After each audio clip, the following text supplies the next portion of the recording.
All good? Oh. Okay.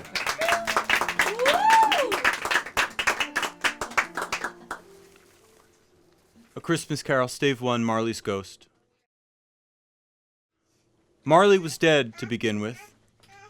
There's no doubt whatever about that. The register of his burial was signed by the clergyman, the clerk, the undertaker, and the chief mourner. Scrooge signed it, and Scrooge's name was good upon exchange for anything he chose to put his hand to. Old Marley was as dead as a doornail. Mind, I don't mean to say that I know of my own knowledge what there is particularly dead about a doornail. I might have been inclined myself to regard a coffin nail as the deadest piece of ironmongery in the trade. But the wisdom of our ancestors is in the metaphor, and my unhallowed hand shall not disturb it, or the country's done for. You will therefore permit me to repeat emphatically that Marley was as dead as a doornail. Scrooge knew he was dead? Of course he did. How could it be otherwise? Scrooge and he were partners for I don't know how many years. Scrooge was his sole executor, his sole administrator, his sole assign, his sole residuary legatee, his sole friend and sole mourner. And even Scrooge was not so dreadfully cut up by the sad event, but that he was an excellent man of business on the very day of the funeral, and solemnized it with an undoubted bargain. The mention of Marley's funeral brings me back to the point I started from. There is no doubt that Marley was dead. This must be distinctly understood, or nothing wonderful can come of the story I'm going to relate. If we were not perfectly convinced that Hamlet's father died before the play began, there would be nothing more remarkable in his taking a stroll at night in an easterly wind upon his own ramparts than there would be in a breezy spot, say St. Paul's churchyard, for instance, literally to astonish his son's weak mind. No. You okay, Hawk? We really have a lot more to go, so if this is uninteresting, you're in for a long ride. Scrooge never painted out old Marley's name. There it stood years afterwards above the warehouse door. Scrooge and Marley. The firm was known as Scrooge and Marley. Sometimes people new to the business called Scrooge, and sometimes Marley. But he answered to both names. It was all the same to him. Oh, but he was a tight-fisted hand at the grindstone, Scrooge, a squeezing, wrenching, grasping, scraping, clutching, covetous old sinner, hard and sharp as flint, from which no steel had ever cut out generous fire, secret and self-contained, and solitary as an oyster. The cold within him froze his old features, nipped his pointed nose, shriveled his cheek, stiffened his gait. Yeah, I'm in the tree. Oh, I've lost my place because I love my daughter so much. Oh, yes. Shriveled his cheek, stiffened his gait, made his eyes red. His thin lips blue, and spoke out shrewdly in his grating voice. A frosty rime was on his head. We're still talking about Scrooge here. And on his eyebrows and his wiry chin. He carried his own low temperature about with him. He iced his office in the dog days and didn't thaw it 1 degree at Christmas. External heat and cold had little influence on Scrooge. No warmth could warm, no wintry weather chill him. No wind that blew was bitterer than he. No falling snow was more intent upon its purpose. No pelting rain less open to entreaty. Foul weather didn't know where to have him. The heaviest rain and snow and hail and sleet could boast of the advantage over him only in one respect. They often came down handsomely, and Scrooge never did. Nobody ever stopped him in the street to say with gladsome looks, "My dear Scrooge, how are you? When will you come to see me?" No beggars implored him to bestow a trifle. No children asked him what it was o'clock. No man or woman ever once in all his life inquired the way to such and such a place of Scrooge. Even the blind men's dogs appeared to know him, and when they saw him coming on would tug their owners into doorways and up courts, and then would wag their tails as though to say, "No eye at all," is better than an evil eye, Dark Master. But what did Scrooge care? It was the very thing he liked, to edge his way along the crowded paths of life, warning all human sympathy to keep its distance. What was the knowing was what the knowing ones called nuts to Scrooge.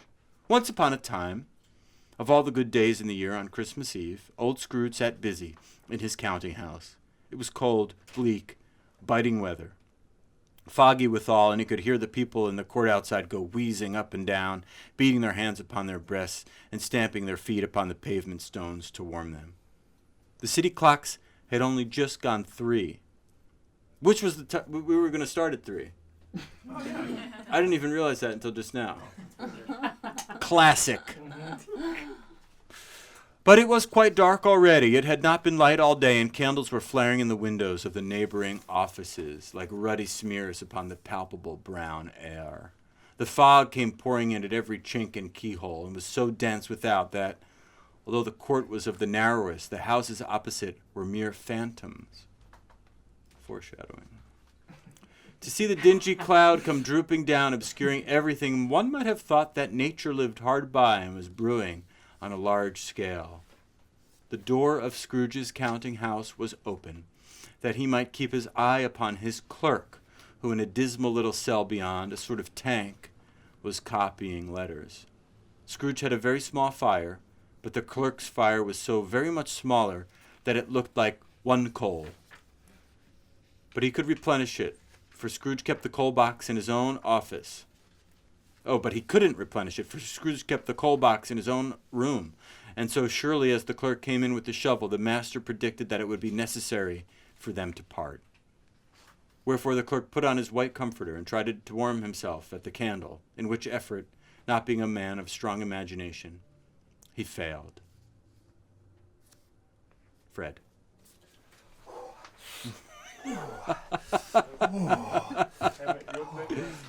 Okay, lenses. Perhaps a warmer lens. A lens that emits heat. Someone named Zach Schamberg has done the wave emoji and Nice. the kissing emoji. Oh, Zach! We got a kiss from Zach. Miss you, Zach. Love you. And Weezy Willow J has just joined. Excellent. Welcome, Emily. Also, Innie P. Oh, and he was invited to come. He has to travel back to Detroit. He's doing a version of A Christmas Carol tomorrow. Wow. In Detroit? In Detroit, I believe. True, he says. All right. We are ready. And we're back. Here we go. Yeah. Oh, a Merry Christmas, Uncle. God save you. This is Scrooge's nephew. Bah! Humbug! Oh, Christmas? A humbug, Uncle. You don't mean that. I do. Merry Christmas. What right have you to be merry? What reason have you to be merry? You're poor enough. Oh, come then. What right have you to be dismal? What reason have you to be morose? You're rich enough. And I, Irish, apparently. Bah! Humbug! Ah, don't be cross, Uncle. What else can I be when I live in such a world of fools as this? Merry Christmas. Out upon Merry Christmas. What's Christmas time to you but a time for paying bills without money?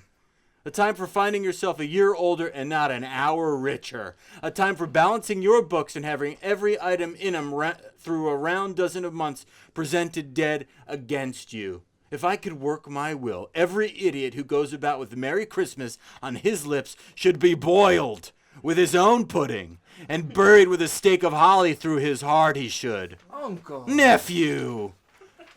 Keep Christmas in your own way and let me keep it in mine. Keep it, but you don't keep it. Let me leave it alone then. Much good may it do you. Much good has it ever done you. There are many things which I might have derived good, but which I have not profited, I dare say. Christmas among the rest, but I am sure I have always thought of Christmas time when it has come around, apart from the veneration due to its sacred name and origin. If anything belonging to it can be apart from that, as a good time, a kind, forgivable, charitable, pleasant time, the only time I know of in the long calendar of the year, when men and women seem by one consent to open their shut-up hearts freely, and to think of people below them as if they really were fellow passengers to the grave, and not another race of creatures bound on other journeys. And therefore, Uncle, though it has never put a scrap of gold or silver in my pocket. I believe that it has done me good and will do me good. And I say, God bless it. The clerk in the tank involuntarily applauded, becoming immediately sensible of the impropriety, he poked the fire and extinguished the last frail spark forever. Let me hear another sound from you, and you'll keep your Christmas by losing your situation. You're quite a powerful speaker, sir. I wonder you don't go into Parliament. Don't be angry, Uncle. Come, dine with us tomorrow. Scrooge said he would see him in hell. Yes, indeed he did. He went the whole length of the expression and said that he would see him in that extremity first. But why? Why? Why did you get married? Because I fell in love. Because you fell in love! Good afternoon. Nay, Uncle, but you never came to see me before that happened. Why give it as a reason for not coming now? Good afternoon. I want nothing from you. I ask nothing of you. Why cannot we be friends? Good afternoon. I am sorry with all my heart to find you so resolute. We have never had any quarrel to which I have been a party, but I have made the trial in homage to Christmas, and I'll keep my Christmas humor to the last. So a Merry Christmas, Uncle. Good afternoon. And a Happy New Year. Good afternoon!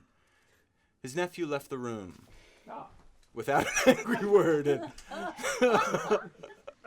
Oh, there's the door. Notwithstanding, he stopped at the outer door to bestow the greetings of the season on the clerk, who was cold as he was warmer than Scrooge, for he returned them cordially. There's another fellow, muttered Scrooge, who overheard him. My clerk, with 15 shillings a week and a wife and family, talking about a Merry Christmas. I'll retire to Bedlam. This lunatic, in letting Scrooge's nephew out, had let 2 other people in. They were portly gentlemen. These are the 2 charities. Pleasant to behold, and now stood with their hats off in Scrooge's office. They had books and papers in their hands and bowed to him. Matt Morrison, Michelle. Yeah. We're gonna switch lenses. All right. Jen, how are we doing? 12 viewers. Whoa! Do you have any songs? Are they bots or are they real viewers? Jaderski. Jamie Adarsky?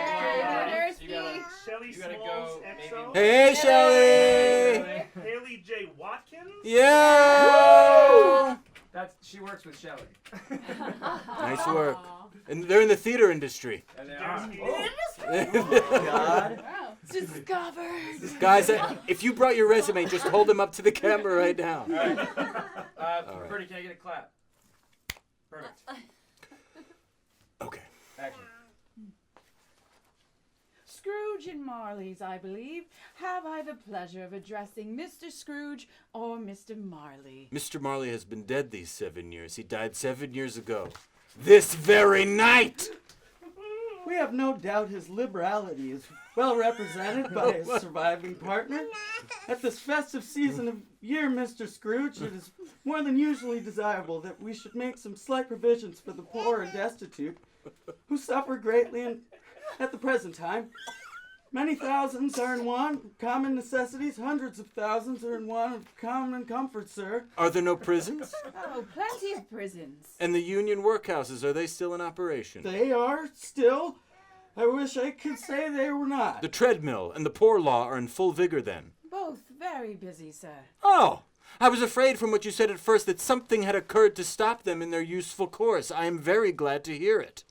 Under the impression that they scarcely furnish Christian cheer of mind or body to the multitude, a few of us are endeavoring to raise a fund to buy the poor some meat and drink, it means of warmth.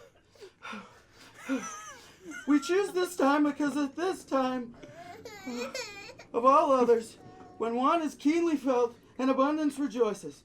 What shall I put you down for? Nothing. Oh, you wish to be anonymous. I wish to be left alone. Since you ask me what I wish, gentlemen, that is my answer. I don't make merry myself at Christmas, and I can't afford to make idle people merry. I help to support the establishments I have mentioned. They cost enough, and those who are badly off must go there. Many can't go there, and many would rather die. If they would rather die, they'd better do it and decrease the surplus population. Besides, excuse me, I don't know that. But you might know it. It's not my business. It's enough for a man to understand his own business and not to interfere with other people's. Mine occupies me constantly. Good afternoon, gentlemen. seeing clearly that it would be useless to pursue their point. The gentleman withdrew. Scrooge resumed his labors with an improved opinion of himself and a more facetious temper than was usual with him. Meanwhile, the fog and darkness thickened so that people ran about with flaring links, proffering their services to go before the horses and carriages and conduct them on their way. The ancient tower of a church whose gruff old bell was always peeping slyly down at Scrooge out of a Gothic window in the wall became invisible and struck the hours and quarters in the clouds with tremulous vibrations afterwards, as if its teeth were chattering in the frozen head up there. The cold became intense. In the main street at the corner of the court, some laborers were repairing the gas pipes and had lighted a great fire in a brazier, round which was a party of ragged men and boys were gathered, warming their hands and winking their eyes before the blaze in rapture. Oh, Hawk, come back soon. I love you. What was I saying? Oh, the water plug, being left in solitude, its overflowing suddenly congealed and turned into misanthropic ice. The brightness of the shops where holly sprigs and berries crackled in the lamp heat of the windows made pale faces, ruddy as they passed. Poulterers' and grocers' trades became a splendid joke, a glorious pageant in which it was next to impossible to believe that such dull principles as bargain and sale had anything to do. The Lord Mayor in the stronghold of the mighty mansion house gave orders to his 50 cooks and butlers to keep Christmas as a Lord Mayor's household should, and even the little tailor whom he had fined 5 shillings on the previous Monday for being drunk and bloodthirsty in the streets, stirred up tomorrow's pudding in his garret while his lean wife and the baby sallied out to buy the beef. Foggier yet, and colder. Piercing, searching, biting cold. If the good St. Dunstan had but nipped the evil spirit's nose with a touch of such weather as that, instead of using his familiar weapons, then indeed he would have roared to lusty purpose. The owner of one scant young nose gnawed and mumbled by the hungry cold, as bones are gnawed by dogs, stooped down at Scrooge's keyhole to regale him with the Christmas carol. But at the first sound of, and everybody we're going to sing, God rest you, merry gentlemen. Here we go. Oh, God bless you. Yeah, here we go. We're ready when people are in and ready to go. Facing the camera. 5, 6. I'll give you an intro. All right. 5, 6, 7, intro.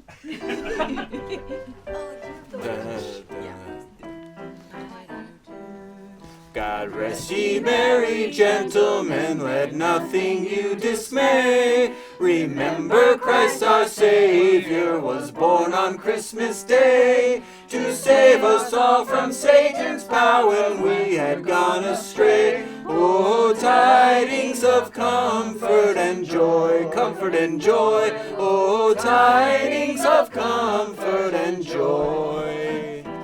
And now we're going to go into, And now, wings. My favorite. Easy That's transition. actually one of my favorite songs. Yeah, I love this song. Oh, yeah. Thank you for picking this song. 7, 8. Some people think I've had enough of silly love songs. I look around and I see it isn't so. Some people want to fill the world with silly love songs. What's wrong with that? I'd like to know, 'cause here I go again. I love you. I love you. I tell about you, my loved one. I love you.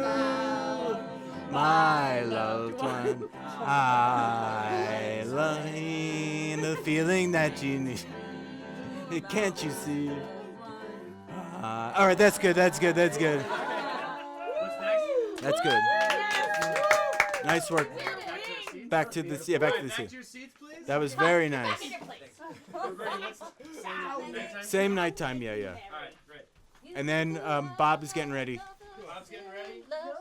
That was really nice, huh? Oh, I love that. With that, I like to know, 'cause here I go again. I love you.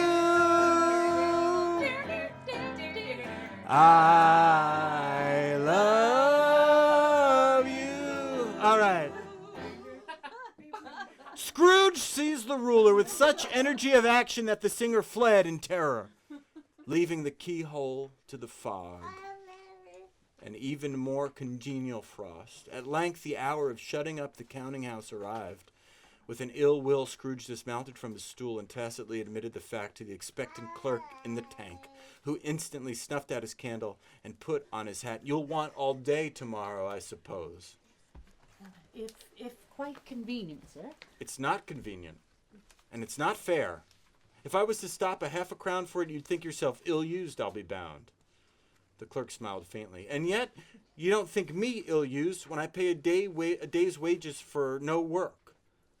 The clerk observed that it was only once a year. "A poor excuse for picking a man's pocket every 25th of December. But I suppose you must have the whole day. Be here all the earlier next morning." The clerk promised he would. "Off with you now." I don't know that I don't know that we needed you in there for that, but That's great because we got. that's good because now we know who. Great, some good reaction. The clerk promised that he would, and Scrooge walked out with a growl. The office was closed in a twinkling, and the clerk, with the long ends of his white comforter dangling below his waist, for he boasted no greatcoat, went down a slide on Cornhill at the end of a lane of boys 20 times in honor of its being Christmas Eve, and then ran home to Camden Town as hard as he could pelt to play at blind man's bluff. Scrooge took his melancholy dinner in his usual melancholy tavern, and having read all the newspapers and beguiled the rest of the evening with his banker's books, went home to bed. He lived in the chambers which had once belonged to his deceased partner. They were a gloomy suite of rooms in a lowering pile of building up a yard where it had so little business to be that one could scarcely help fancying it must have run there when it was a young house, playing at hide-and-seek with the other houses, and have forgotten the way out again.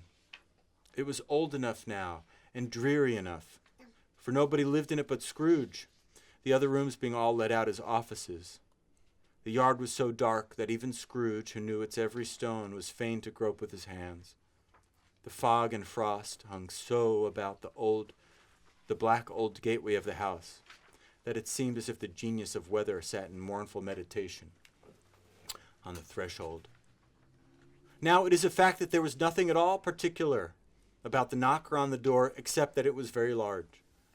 It is also a fact that Scrooge had seen it night and morning during its whole residence in that place. Also that Scrooge had as little of what is called fancy about him as any man in the city of London, even and including, which is a bold word, the corporation, aldermen, and livery. Let it also be borne in mind that Scrooge had not bestowed one thought on Marley since his last mention of his 7 years dead partner that afternoon. And then let any man explain to me, if he can, how it happened that Scrooge, having his key in the lock of the door, saw in the knocker, without its undergoing any intermediate process of change, not a knocker, but Marley's face. Wow. Gasp, if you will, reader. Marley's face! It was not in impenetrable shadow as the other objects in the yard were, but it had a dismal light about it, like a bad lobster in a dark cellar. It was not angry or ferocious, but it looked up at Scrooge as Marley used to look, with the ghostly spectacles turned up on its ghostly forehead. The hair was curiously stirred, as if by breath or hot air, and though the eyes were wide open, they were perfectly motionless. That and its livid color made it horrible. But its horror seemed to be in spite of its face and beyond its control rather than part of its own expression. I'm going to say right now this is a time of long narration, so if you have to go to the bathroom. Or drinks. Or Drinks, yeah, there's rosé in the fridge. I don't know. Or if you want to listen to beauty. Yeah, BVAC did the praying emoji. thank you. We're all praying for you. As Scrooge looked fixedly at this phenomenon, it was a knocker again. To say that he was not startled, or that his blood was not conscious of a terrible sensation to which it had been stranger from infancy, would be untrue. But he put his hand upon the key he had relinquished, turned it sturdily, walked in, and lighted his candle. He did pause with a moment's irresolution before he shut the door, and he did look cautiously behind it first, as if half expected to be terrified with the sight of Marley's pigtail sticking out into the hall. No, but there was nothing on the back of the door except the screws and nuts that held the knocker on, so he said, "Pooh-pooh!"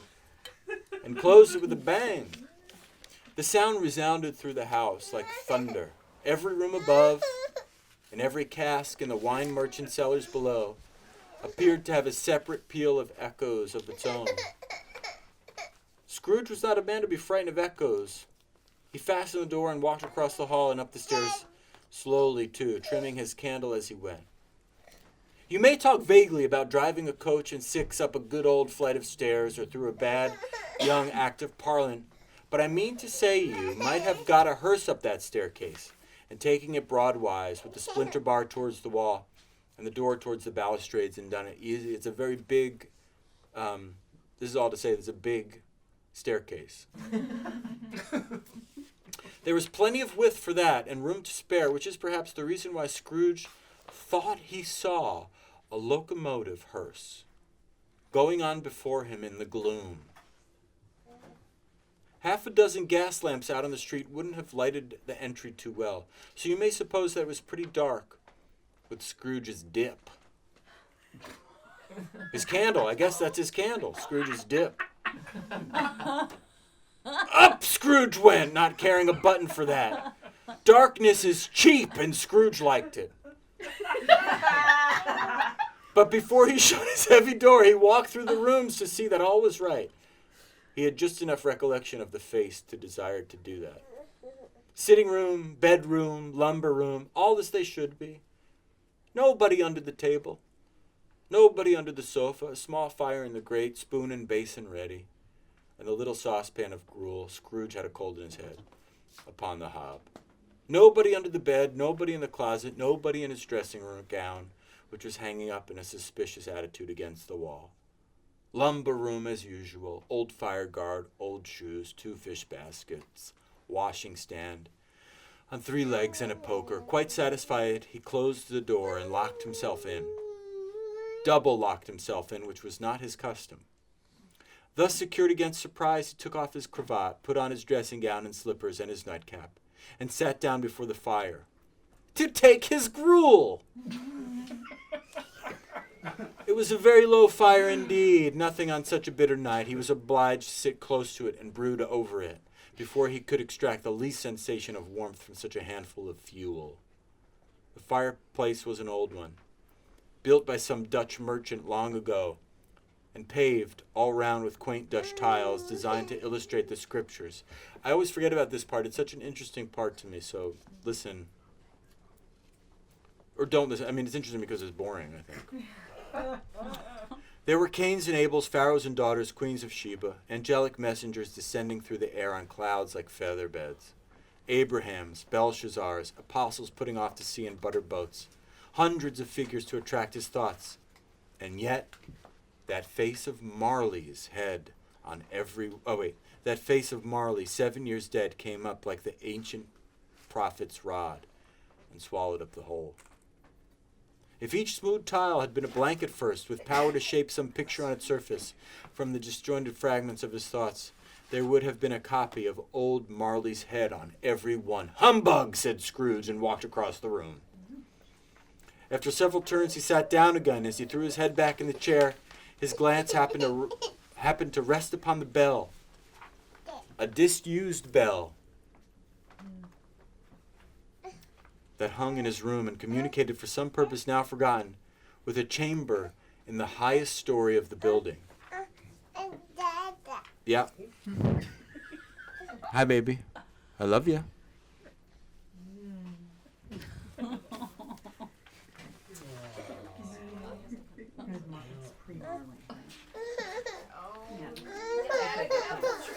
That is, listen, we're on page 65. We've got many pages to go here. 65 is pretty good. No, but it started at 57 or something. Yeah, we're doing the whole thing. Just realized Just getting on. we're really doing this. Are they doing the whole Who are you texting right now? You're like, I'm going to be late. Like, I gotta cancel my dinner plans. And breakfast plans. Okay, here we go. It was with great the bell is ringing, right? It was with great astonishment and with a strange and inexplicable dread that as he looked, he saw this bell begin to swing. It swung so softly in the outset that it scarcely made a sound. But it soon rang out loudly, and so did every bell in the house. This might have lasted half a minute or a minute, but it seemed like an hour.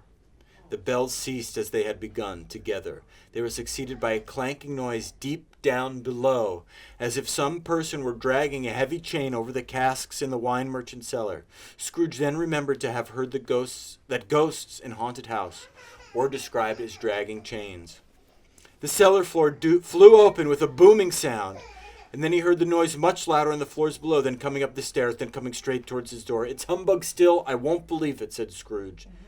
His color changed, though, when without a pause it came on through the heavy door and passed in the room before his eyes. Upon coming in, the dying flame leaped up as though it cried, "I know him, Marley's ghost," and fell again, the same face, the very same.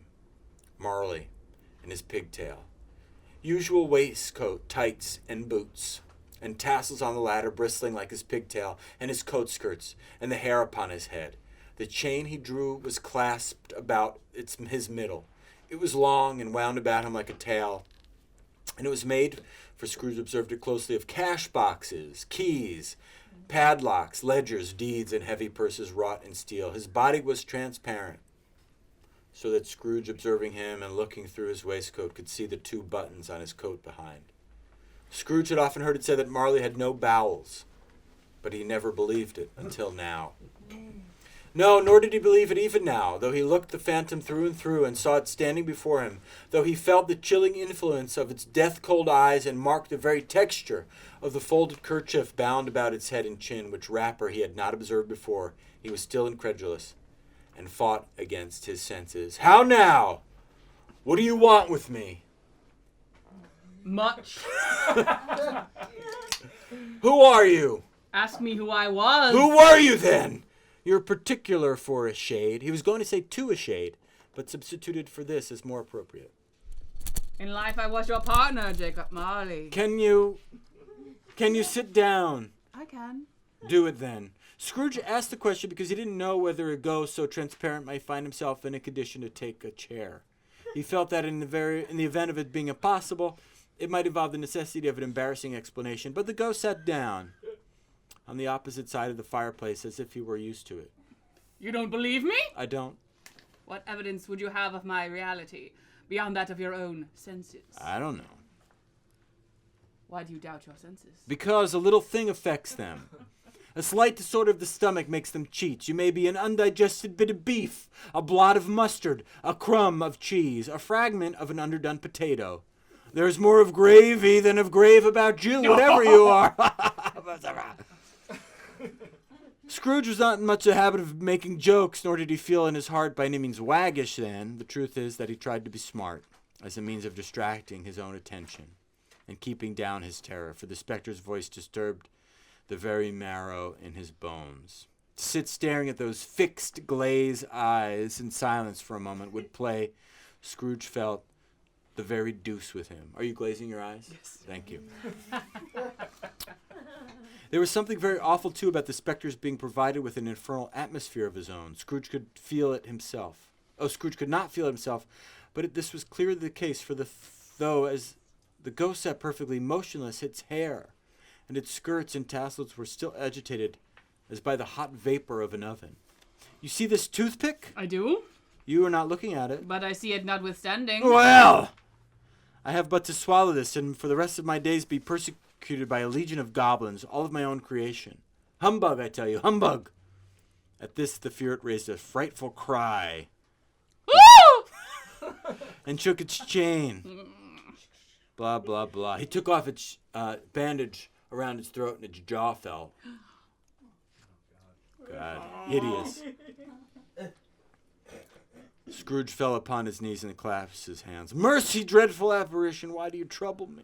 Man of the worldly mind, do you believe in me or I do, I must. But why do spirits walk the earth, and why do they come to me? It is required of every man that the spirit within him should walk abroad among his fellow men and travel far and wide. And if the spirit goes not forth in life, it is condemned to do so after death.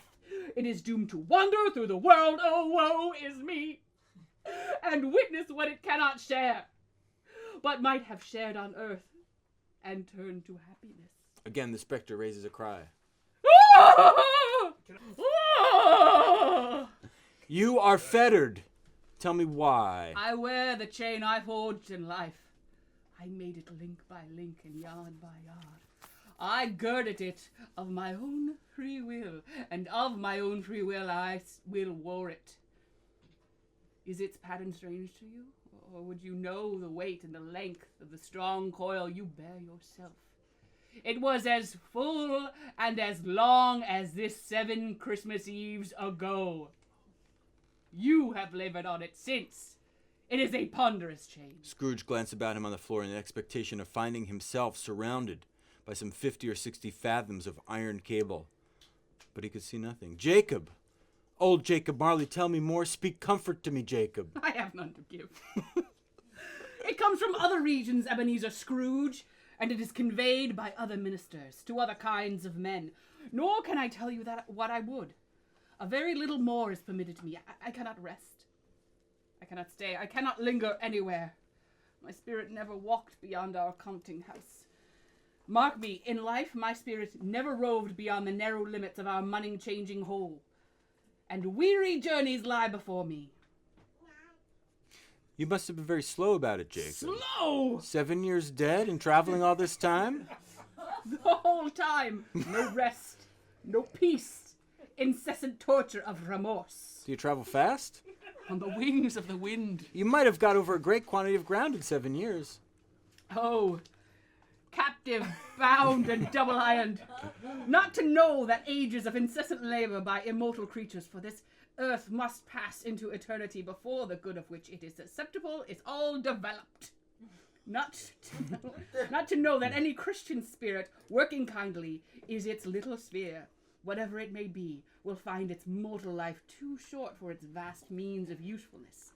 Not to know that no space of regret can make amends for one's life opportunities misused. Yet such was I.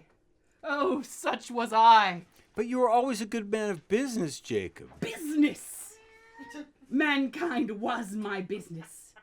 The common welfare was my business. Charity, mercy, forbearance, and benevolence were all my business. The dealings of my trade were but a drop of water in the comprehensive ocean of my business. All at this time of the rolling year I suffer most. I'm seeing this for the first time. Why did I walk through the crowds of fellow beings with my eyes turned down and never raise them to the blessed star which led the wise men to the poor abode? Were there no poor homes to which its light would have conducted me? Hear me? My time is nearly gone! I will, but don't be hard upon me. Don't be flowery, Jacob, pray. How is it that I appear before you in a shape that you can see? I may not tell. I have sat invisible beside you many a day. There is no light part of my penance. I am here tonight to warn you that you have yet a chance and a hope of escaping my fate. A chance and hope of my procuring Ebenezer. You were always a good friend to me, thank ye. You will be haunted by 3 spirits. Hold on, do that again. You will be haunted by 3 spirits. Is that the chance and hope you mentioned, Jacob? It is. I think I'd rather not. Without their visits, you cannot hope to shun the path I tread. Expect the first tomorrow when the bell tolls 1. Couldn't I take him all at once and have it over with, Jacob? Expect the second the next night at the same hour. The third upon the next night within the last stroke of 12 has ceased to vibrate. Look to see me no more! And look that, for your own sake, you remember what has passed between us. When it had said these words, the spectre took its wrapper from the table and bound it round its head as before. Scrooge knew this by the smart sound its teeth made when the jaws were brought together by the bandage. Take my leave. Yes, he may. He ventured to raise his eyes again and found his supernatural visitor confronting him in an erect attitude with its chain wound over and about its arm. The apparition walked backward from him, and at every step it took, the window raised itself a little, so that when the spectre reached it, it was wide open. It beckoned Scrooge to approach, which he did. When they were within 2 paces of each other, Marley's Gross held up his hand, warning him to come no nearer. Scrooge stopped. Not so much in obedience as in surprise and fear, for on the raising of the hand he became sensible of confused noises in the air. Incoherent sounds of lamentation and regret. And we all can do this. Lamentation.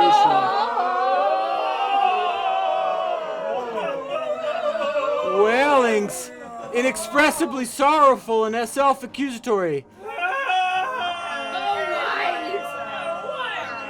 The spectre, after listening for a moment, joined in the mournful dirge and floated out upon the bleak, dark night. Scrooge followed to the windows, desperate in his curiosity. He looked out. The air was filled with phantoms, wandering hither and thither in restless haste and moaning as they went. Oh, every one of them wore chains like Marley's. Some few, they might be guilty governments, were linked together. None were free. Many had been personally known to Scrooge in their lives. He had been quite familiar with one old ghost in a white waistcoat, with a monstrous iron safe attached to its ankle, who cried piteously at being unable to assist a wretched woman with an infant, whom it saw below at a doorstep. Nice.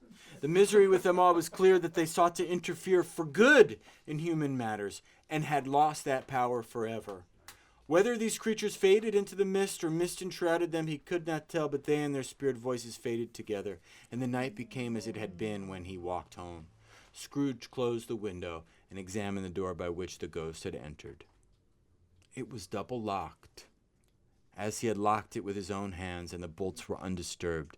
He tried to say humbug, but stopped at the first syllable. And being from the emotions he had undergone, or the fatigues of the day, or his glimpse of the invisible world, or the dull conversation of the ghost, burn on Marley, or the lateness of the hour, much in need of repose, went straight to bed, without undressing, you pervs, and fell asleep upon the instant. The end of stave 1.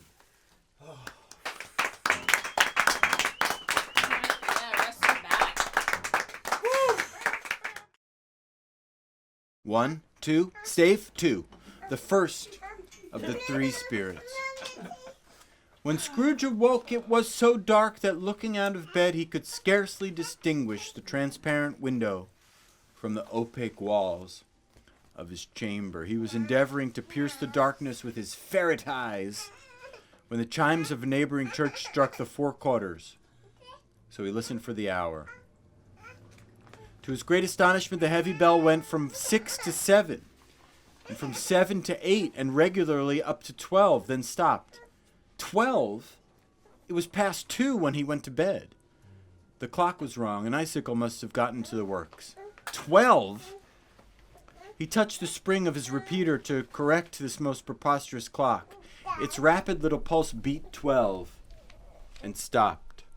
Why, it is impossible, said Scrooge, that I can have slept through the whole day and far into another night. It is impossible that anything has happened to the sun, and this is 12 at noon. the idea being an alarming one, he scrambled out of bed and groped his way to the window. He was obliged to rub the frost off with the sleeve of his dressing gown before he could see anything, and could see then very little.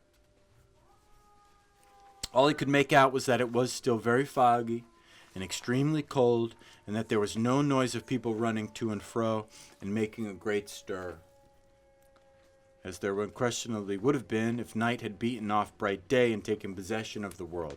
This was a great relief, because 3 days after the sight of this first exchange, paid to Mr. Ebenezer Scrooge, or his order, and so forth, would have become a mere United States security if there were no days to count by. And that's a major diss to the United States. Feeling it. Scrooge went to bed. It does feel that. I was traveling recently with my passport, and I thought years ago that an American passport meant something, and now it's a shame. That was my little screed. Political. Back to the business. Scrooge went to bed again and thought and thought and thought it over and could make nothing of it. The more he endeavored not to think, the more he thought. Marley's ghost bothered him exceedingly. Every time he resolved within himself, after mature inquiry, that it was all a dream, his mind flew back again. It was all a dream, like a strong spring released to its first position, and presented the same problem to be worked through. Was it a dream or not? Scrooge lay in this state until the chime had gone 3/4 more, when he remembered on a sudden that the ghost had warned him of a visitation when the bell tolled 1. He resolved to lie awake until the hour was past, and considering that he could no more go to sleep than go to heaven, this was perhaps the wisest resolution in his power. The quarter was so long that he was more than once convinced he must have sunk into a doze unconsciously and missed the clock.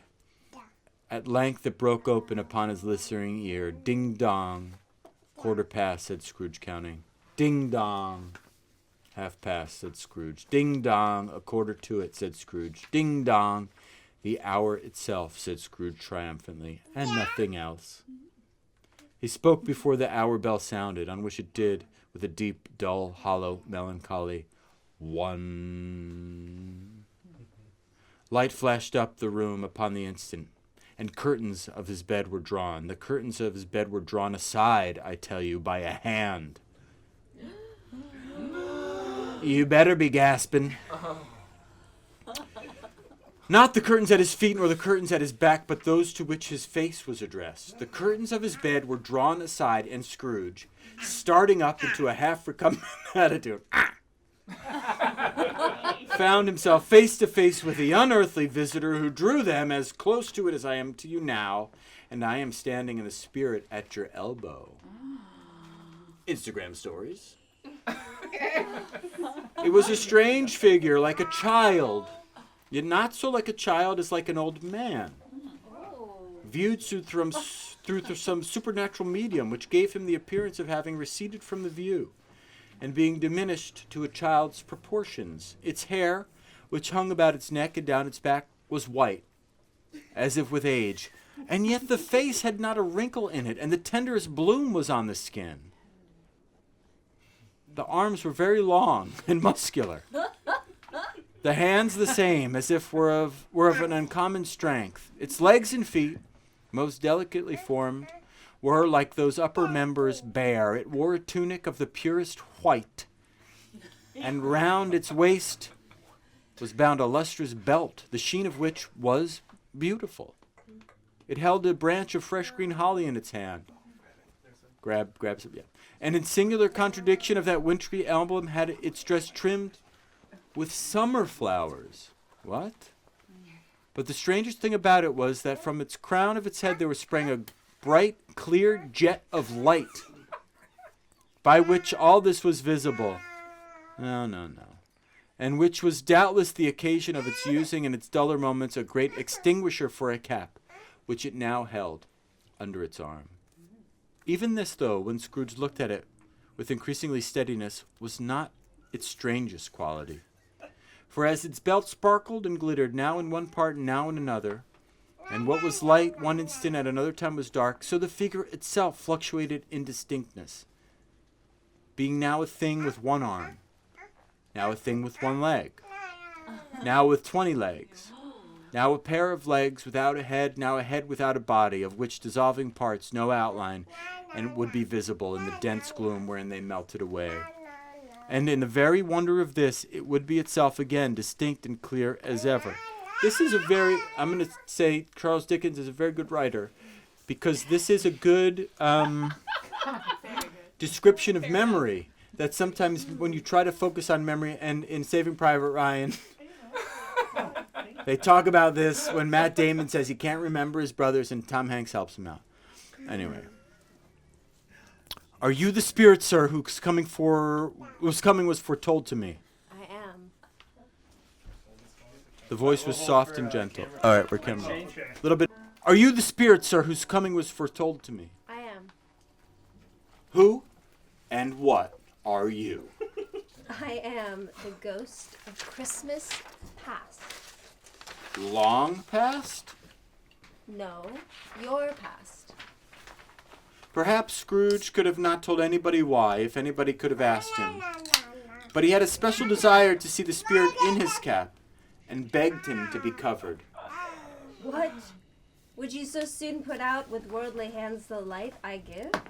It is not enough that you are one of those whose passions made this cap, and forced me through whole trains of years to wear it low upon my brow?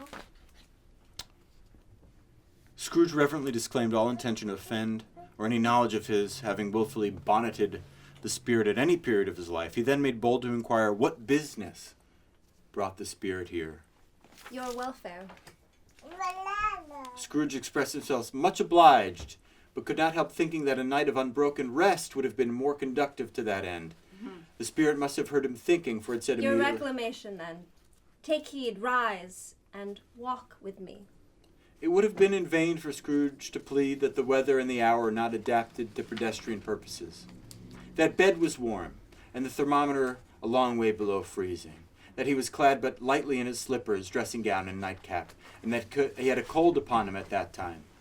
The grasp, though gentle as a woman's hand, was not to be resisted. Oh, are you guys holding hands?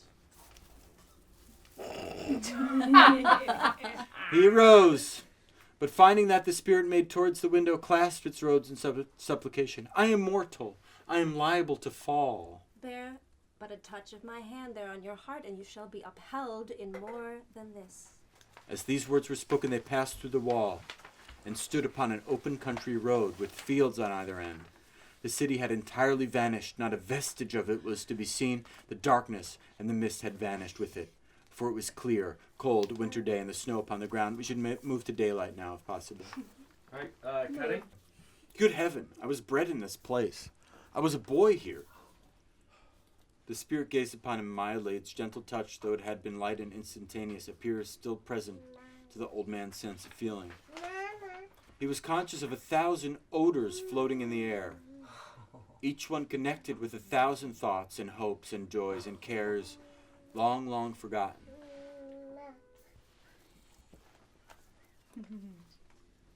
I think this is your lip is Oh, I trembling. don't have a cue there. Oh, sorry, my bad. Your lip is trembling. And what is that upon your cheek? It's just a pimple. Is that the line? Well, basically, Scrooge muttered with an unusual catching in his voice that it was a pimple, and begged the ghost to, lead me where you will. You recollect the way? Remember it, I could walk it blindfolded. Strange to have forgotten it for so many years. Let us go on. They walked along the road. Scrooge recognized every gate and post and tree until a little market town appeared in the distance with its bridge, its church, and its winding river.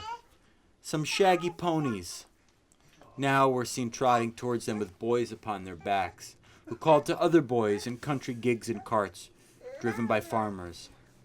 All these boys were in great spirits and shouted to each other until the broad fields were so full of merry music. That's right, baby. That Chris Bear laughed to hear it. Did I write this? These are but shadows? You did, but there's no... I know, I'm sorry about It's that. okay. These are but shadows. These are but shadows of the things that have been. They have no consciousness of us. The jocund travelers came on, and as they came, Scrooge knew and named them, every one.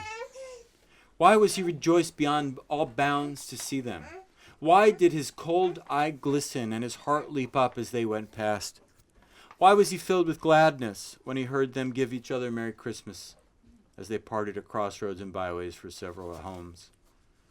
What was Merry Christmas to Scrooge? Out upon Merry Christmas, what good had it ever done to him?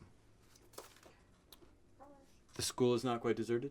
The school is not quite deserted. A solitary child. I was writing this in Bali, and there were so many bugs. I could have done a better job. Sorry, go for it, Quinn. The school is not quite deserted. A solitary child neglected by his friends is left there still. Scrooge said he knew it, and he sobbed. They left the high road by a well-remembered lane and soon approached a mansion of dull red brick.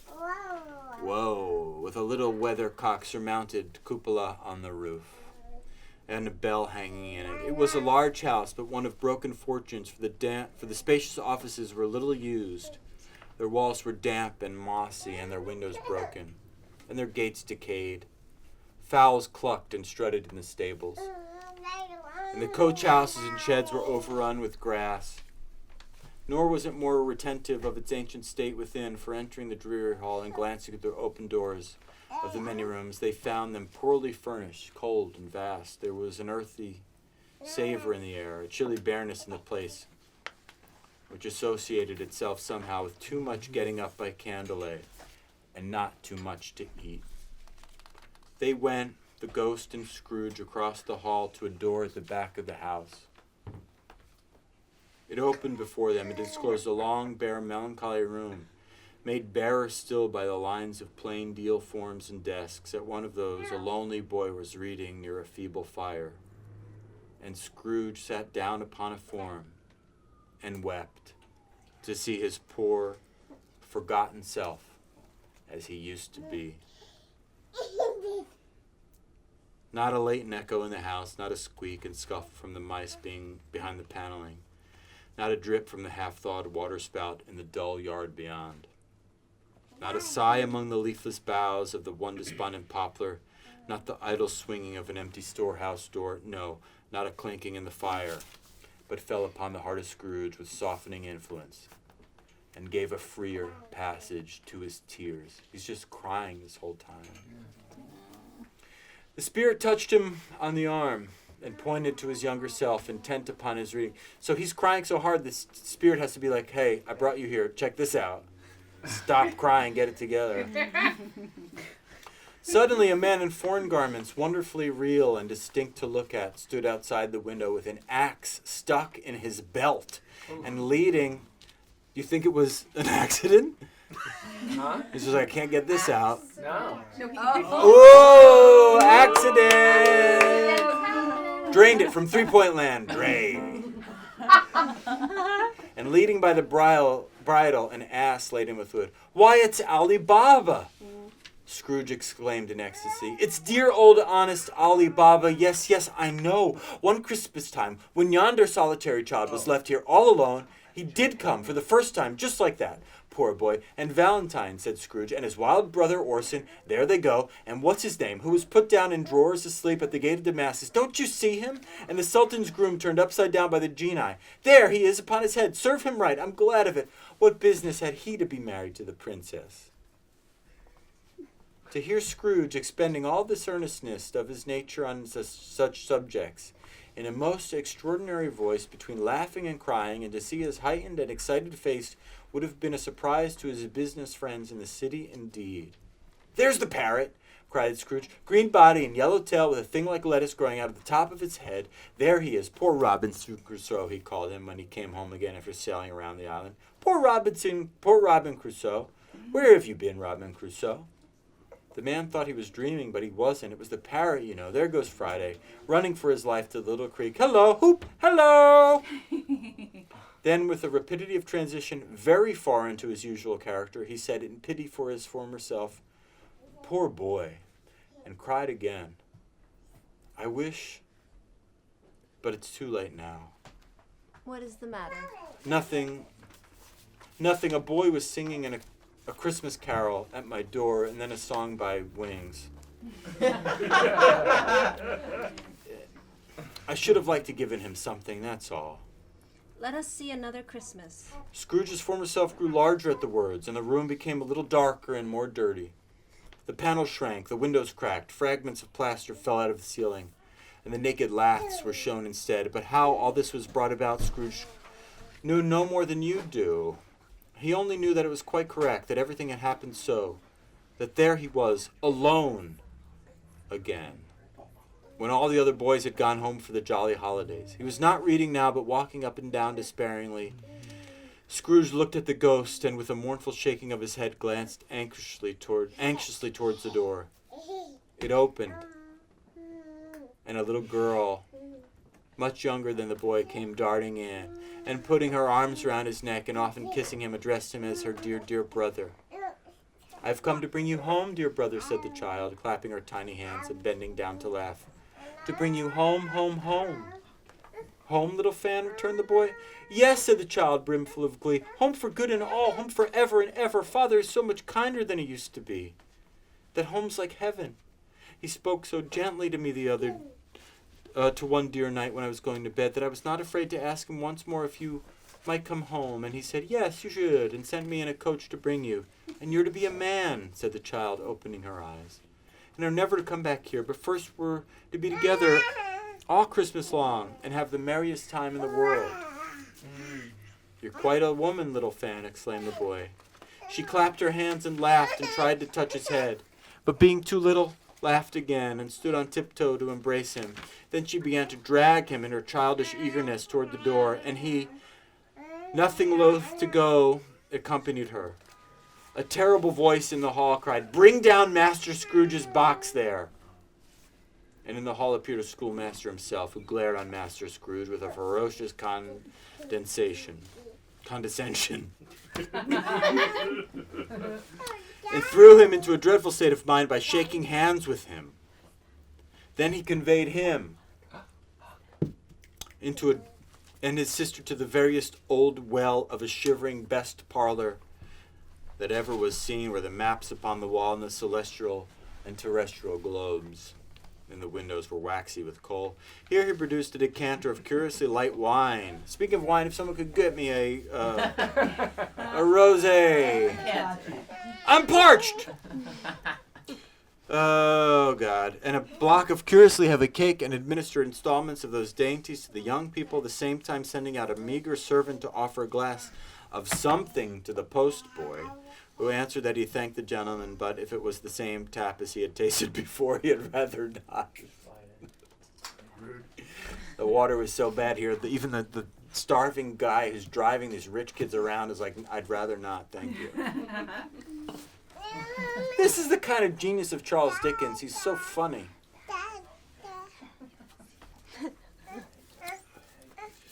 Master Scrooge's trunk being by this time tied on the top of the shay, the children bade the schoolmaster goodbye right willingly, and getting into it drove gaily down the garden sweep, the quick wheels dashing the hoarfrost and snow from off the dark leaves.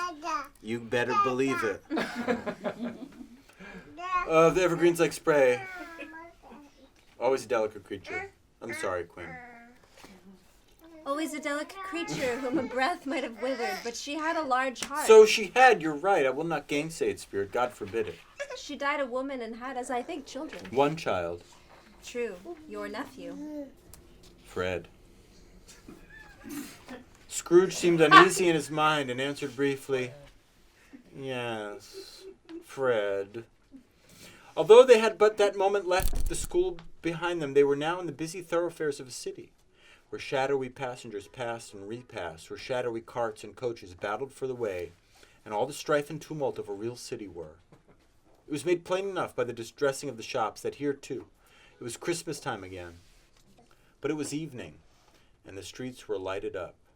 The ghost stopped at a certain warehouse door, and Scrooge asked if he knew it. Know it? I was apprenticed here. Know it? Was I apprenticed here? There we go. I was gonna say.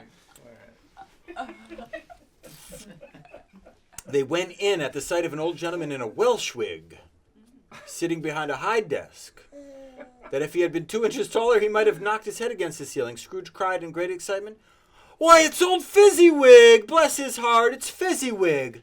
Alive again. Old Fezziwig had laid down his pen and looked up at the clock, which pointed the hour to 7. He rubbed his hands, adjusted his capacious waistcoat, laughed all over himself. Gross. From his shoes to his organ of benevolence, body, and called out in comfortable, oily, rich, fat, jovial voice there, "Yo-ho there, Ebenezer! Dick!" Scrooge's former self, now a grown young man, came briskly in, accompanied by his apprentice, "Dick Wilkins, to be sure," said Scrooge to the ghost. "Bless me, yes, there he is. He was very much attached to me, was Dick. Poor Dick. Dear, dear. Yo-ho, my boys," said Fezziwig. And you're wondering, why didn't I make this a little scene? I just was so tired of writing out dialogue. That it was. And cues. He doesn't speak much. Yeah. Can I make a quick comment about Fezziwig? Yeah, I'd love to hear it. I feel like the reason that he is so tall is because of his past. Yeah. And he knew it when he was a kid, and when you're a kid, Everything adults bigger, are huge. yeah. Right. Again, this is the master work of Charles Dickens. Brilliant. It is brilliant. So smart. Yeah. It makes me feel good to be here with you guys. It makes us feel Us good to be too. here with you. Thank you. You're speaking for some of you, I think. I'm speaking for myself. Thank you. Yeah, Myself. even less than some of us. Just me. Literally one person. All right, back to business.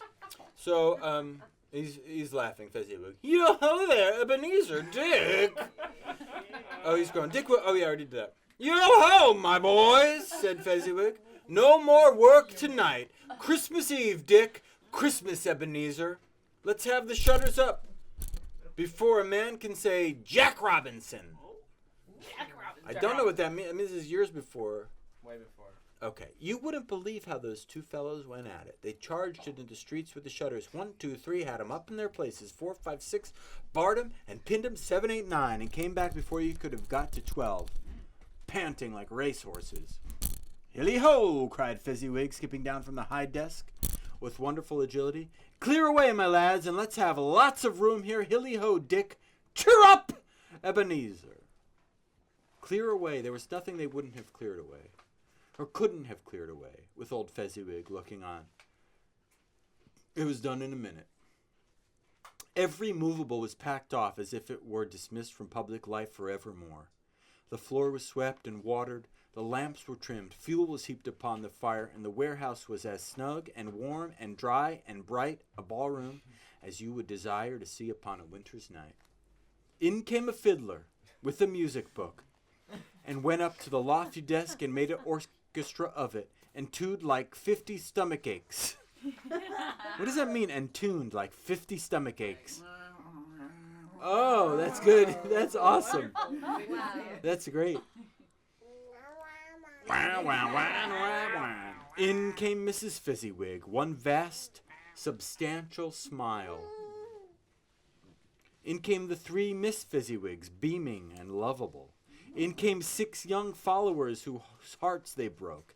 In came all the young men and women employed in the business. In came the housemaid with her cousin, the baker. In came the cook with her brother's particular friend, the milkman. In came the boy from over the way, who was suspected of not having board enough from his master, trying to hide himself behind the girl from next door but one, who was proved to have her ears pulled by her mistress. In they all came, one after another, some shyly, some boldly, some gracefully, some awkwardly, some pushing, some pulling. In they all came, anyhow and everyhow, away they all went, 20 couple at once. Hands half round and back again, the other way, they're dancing. Down the middle and up again, round and round in various stages of affectionate groupings. Old top couple always turning up the wrong place. New top couple starting off again as soon as they got there. All top couples at last, and not a bottom one to help them. No bottoms. Just when this result was brought about, old Fezziwig, clapping his hands to stop the dance, cried out, "Well done!" And we should have a dance. Let's have a little dance right here. Okay. What's the song that we could dance to? Everybody dance. There's been out a barrow in the marketplace. Molly was a singer in the band. Forever I don't know like your face and it, but everything in my hand.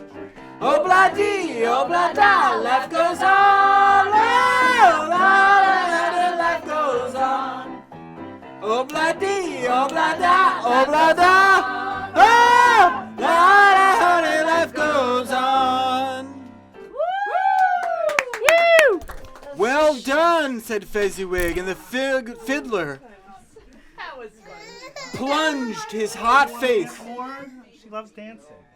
The fiddler plunged his hot face into a pot of porter, especially provided for that purpose. But scorning rests upon his reappearance.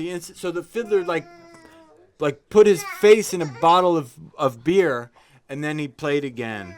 They wanted to keep playing. There were more dances, and there were more forfeits, and more dances, and there was cake, and there were negus, and there was a great piece of cold roast, and there was a great piece of cold boiled, and there were mince pies and plenty of beer. No rosé mentioned. But the great effect of the evening came after the roast and boiled, when the fiddler, an artful dog mind, the sort of man who knew his business better than you or I could have told him, struck up Sir Roger de Coverley. Do you know that song, Ed? What? What's it is again? Sir Roger de Coverley. That's a carol? Yeah, I don't go know. for it. I'm sorry. No. Then old Fezziwig stood out. Sir Roger de Coverley. Then old Fezziwig stood out to dance with Mrs. Fezziwig. Top couple, too, with a good stiff piece of work cut out for them. 3 or 4 and 20 pair of partners, people who were not to be trifled with, people who would dance and had no notion of walking. But if they had been twice as many, 4 times, old Fezziwig would have been a match for them, and so would Mrs. Fezziwig. As to her, she was worthy to be his partner in every sense of the term. If that's not high praise, tell me higher, and I'll use it. A positive light appeared to issue from Fezziwig's calves. They shone in every part of the dance like moons. Calves? His calves. You couldn't have predicted at any given time what would become of them next, these calves. And when old Fezziwig and Mrs. Fezziwig had gone through all their dance, advance and retire, both hands to your partner, bow and curtsy, corkscrew, thread the needle, and back to your place, Fezziwig cut so deftly that he appeared to wink with his legs, Get at it. and came up on his feet again without a stagger. Baba, when the clock struck 11, the domestic ball broke up. Mr. and Mrs. Fezziwig took their stations, one on either side of the door, and shaking hands with every person individually as he or she went, wished him or her a Merry Christmas. When everybody had retired but 2 apprentices, they did the same to them. And thus the cheerful voices died away, and the lads were left to their beds, which under a counter in the back shop. They slept in where they worked. During the whole of this time, Scrooge had acted like a man out of his wits. His heart and soul were in the scene, and with his former self, he corroborated everything, remembered everything, enjoyed everything, and underwent the strangest agitation. It was not until now, when the bright faces of his former self and Dick were turned from them, that he remembered the ghost, and became conscious that it was looking full upon him, while the light of his head burnt very clear. A small matter to make these silly folks so full of gratitude. Small? Why, is it not? He has spent but a few pounds of your mortal money, 3 or 4 perhaps. Is that so much that he deserves this praise? Isn't it that? It isn't that. It isn't that, Spirit. He has the power to render us happy or unhappy, to make our service light or burdensome, a pleasure or a toil. Say that his power lies in words and looks, in things so slight and insignificant that it is impossible to add and count them up. What then? The happiness he gives is quite as great as if it cost a fortune. What is the matter? Nothing particular. Something, I think. No. I should like to be able to say a word or two to my clerk now, is all. His former self turned down the lamps as he gave the utterance to the wish, and Scrooge and the ghost again stood side by side in the open air. My time grows short. Quick. This was not addressed to Scrooge, or anyone whom he could see, but it produced an immediate effect, for again Scrooge saw himself. He was older now, a man in the prime of his life. His face had not the harsh and rigid lines of later years, but it had begun to wear the signs of care and avarice.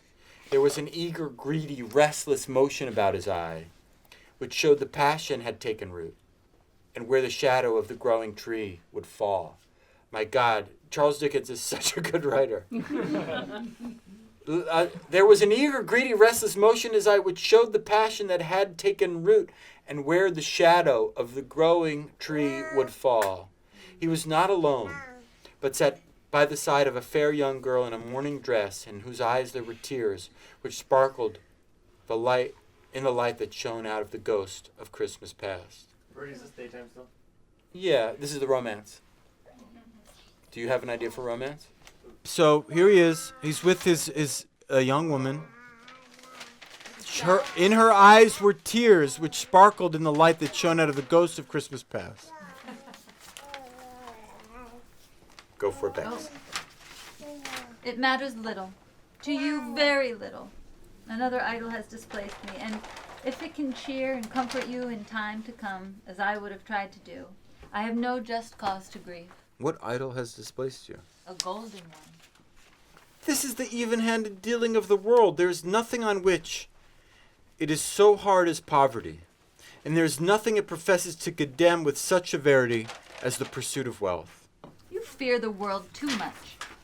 All your other hops have merged into the hope. Yeah. All your other Oh, hopes. Becky, do this like you love me so much. You pity me. You fear the world too much. Nice. All your other hopes have merged into the hope of being beyond the chance of its sordid reproach. I have seen your nobler aspirations fall off one by one until the master passion, gain, engrosses you. Have I not? What then? Even if I have grown so much wiser, what then? I'm not changed towards you. Our contract is an old one. It was made when we were both poor and content to be so, until, in good season, we could improve our worldly fortune by our patient industry. You are changed. When it was made, you were another man. I was a boy. Your own feelings tell you that you are not what you are. I am. That which promised happiness. When we were one in heart is fraught with misery now that we are two. How often and how keenly I have thought of this I will not say. It is enough that I have thought of it and can release you. Have I ever sought release? In words? No, never. In what then?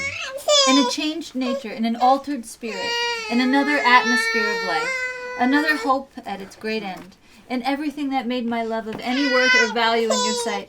If this had never been between us, tell me, would you seek me out and try to win me now? No. He seemed to yield to the justice of the supposition in spite of himself, but he said with struggle, "You think not."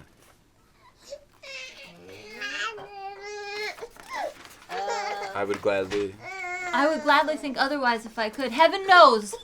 When I have learned a truth like this, I know how strong and irresistible it must be. But if you were free today, tomorrow, yesterday, can even I believe that you would choose a dowerless girl? You, who in your very confidence with her, weigh everything by gain, or choosing her, if for a moment you were false enough to your one guiding principle to do so? Do I not know that your repentance and regret would surely follow? I do, and I release you, with a full heart, for the love of him you once were. You may, the memory of what is past half makes me hope you will, have pain in this, a very, very brief time, and you will dismiss the recollection of it gladly as an unprofitable dream from which it happened, well, that you awoke. May you be happy in the life you have chosen. Spirit, show me no more. Conduct me home. Why do you delight to torture me? What? This will be one shadow more. Spirit, show me no more. Conduct me home. Why do you delight to torture me? One shadow more. No more. No more. I don't wish to see it. Show me no more. But the restless ghost pinioned him in both his arms and forced him to observe what happened next. They were in another scene and place, a room not very large or handsome, but full of comfort. What time of day? Near to the winter fire sat a beautiful young girl. So like the there was said a beautiful young girl, so like the last that Scrooge believed it was the same. We've got 2 minutes remaining again. All right, well let's stop and we're like a page away, but Just blast through it. okay, I'm not gonna make it. You're Not in 2 minutes. So okay, it was this other woman that he thought near the winter sat a beautiful girl. He thought it was the same. Now a comely matron sitting opposite her daughter. The noise in this room was perfectly tumultuous, for there were more children than Scrooge in his agitated state of mind could count. And unlike the celebrated herd in the poem, they were not 40 children conducting themselves like one. But every child was conducting itself like 40. I'm telling you, Charles Dickens is so funny. If you don't think Charles Dickens is funny, you got another thing coming. Hey, Duckins, check me out on Tinder. Charles Dickens. All right. The consequences were uproarious beyond belief, but no one seemed to care. On the contrary, the mother and daughter laughed heartily and enjoyed it very much, and the latter, soon beginning to mingle in the sports, got pillaged by the young brigands most ruthlessly. Rosé. What would I have not given to be one of them? This is the narrator speaking. This is me. What would I have not given to be one of them, though I never could have been so rude? No. I wouldn't for the wealth of all the world have crushed that braided hair and torn it down. For all the precious little shoe, I wouldn't have plucked it off. God bless my soul to save my life. As to measuring her waist in sport, as they did, bold young brood, I couldn't have done it. I should have expected my arm to have grown round it for a punishment and never come straight again. And yet I should have dearly liked, I own, to have touched her lips, to have questioned her, that she might have opened them, to have looked upon the lashes of her downcast eyes and never raised a blush. To have let loose waves of hair, an inch of which would be a keepsake beyond price. In short, I should have liked, I do confess, to have the lightest license of a child, and yet to have been man enough to know its value. I'm going to read that again for everybody. I should have liked to have the lightest license of a child, and yet to have been a man enough to know its value. But now a knocking at the door was heard, and such a rush immediately ensued that she, with laughing face and plundered dress, was borne towards it. Just in time to greet the father, who came home attended by a man laden with Christmas toys and presents. Then the shouting and the struggling and the onslaught that was made on the defenseless porter. The scaling him with chairs for ladders to dive into his pockets, despoil him of brown paper parcels, hold on tight by his cravat, hung him round his neck, pummel his back, and kick his legs in irrepressible affection. The shouts and wonders and delight with which the development of every package was received. The terrible announcement that the baby had been taken in the act of putting a doll's frying pan into its mouth. And what was more than suspected of having swallowed a fictitious turkey glued on a wooden platter. That's funny. It's like, I think the baby swallowed the fake turkey. The immense relief of finding this false alarm. The joy and gratitude and ecstasy, they are all indescribable alike. It is enough that by degrees the children and their emotions got out of the parlor, and by one stair at a time up to the top of the house, where they went to bed and so subsided. And now Scrooge looked on more attentively than ever, when the master of the house, having his daughter leaning fondly on him, sat down with her and his mother, and her mother, and his own fireside. And when he thought that such another creature, quite as graceful and as full of thought, and full of promise, that might have called him father, and had been a springtime in the haggard winter of his life, his sight grew very dim indeed. And this is the husband. Who's that? Is that Matt? So, just to check in, this is the guy who married the girl who Scrooge dumped. Roberta, can you snap? Well, she dumped Scrooge. She did dump Scrooge, but by Scrooge's behavior. Yes. Because he wasn't right. He dumped His only love was gain and fortune. He scrooged himself. Yes. Karen Allen? In the movie Scrooge with. Oh, and she's like, you want a guy? I'm your goddamn partner. Yeah. In Raiders of the Lost Ark. Right. I had a huge crush on her. She's very beautiful. All right, here we go. Settle, please. End had been a springtime in the haggard winter of his life. His sight grew very dim indeed. Action, Belle. Said the Husband. Belle, I saw an old friend of yours this afternoon. Who was it? Guess. How can I? Tut. Don't I know? Mr. Mr. Scrooge? Mr. Scrooge it was. I passed his office window, and as it was not shut up, and he had a candle inside, I could scarcely help seeing him. His partner lies upon the point of death, I hear. And there he sat alone, quite alone in the world, I do believe. Spirit, remove me from this place. Spirit, remove me from this place. I told you these were shadows of the things that have Wait, been. where's Quinn? I'm right here. Oh. Spirit, You got this. remove me from this place. I told you these were the shadows of the things that have been, that they are what they are. Do not blame me. Remove me, I cannot bear it. He turned upon the ghost, and seeing that it looked upon him with a face in which some strange way there was fragments. Now this is important. Fragments of all the faces. Let's see them. There were fragments of all the faces he had shown them. So let's do this. Quinn. Okay. I don't know how many people. Quinn, do all the faces that you showed me. How many faces did I Like, let's do Like 10, 50. 10 different faces. 3, 4, 5, 6, 7, 8, 9, 10. Remove me, I cannot bear it. Oh, leave me. Take me back. Haunt me no longer. In the struggle, if that can be called a struggle in which the ghost with no visible resistance on its own part was undisturbed by any effort of its adversary, Scrooge observed that its light was burning high and bright.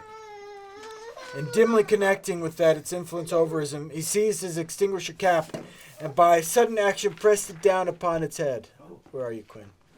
Put that hat on. Smish. The spirit dropped beneath it, so that the extinguisher covered its whole form, but though Scrooge pressed it down with all his force, he could not hide the light, which streamed forth from under it in an unbroken flood upon the ground. He was conscious of being exhausted, true, and overcome by an irresistible drowsiness, and further of it being in his own bedroom. He gave the cap a parting squeeze, in which his hand relaxed, and had barely time to reel to bed before he sank to sleep. End of stave 2. I missed all of my. Stave 3, the second of the three spirits, awakening in the middle of a prodigiously tough snore, and sitting up in bed to get his thoughts together, Scrooge had no occasion to be told that the bell was again upon the stroke of 1. He felt that he was restored to consciousness in the right nick of time, for the especial purpose of holding a conference with the second messenger dispatched to him through Jacob Marley's intervention.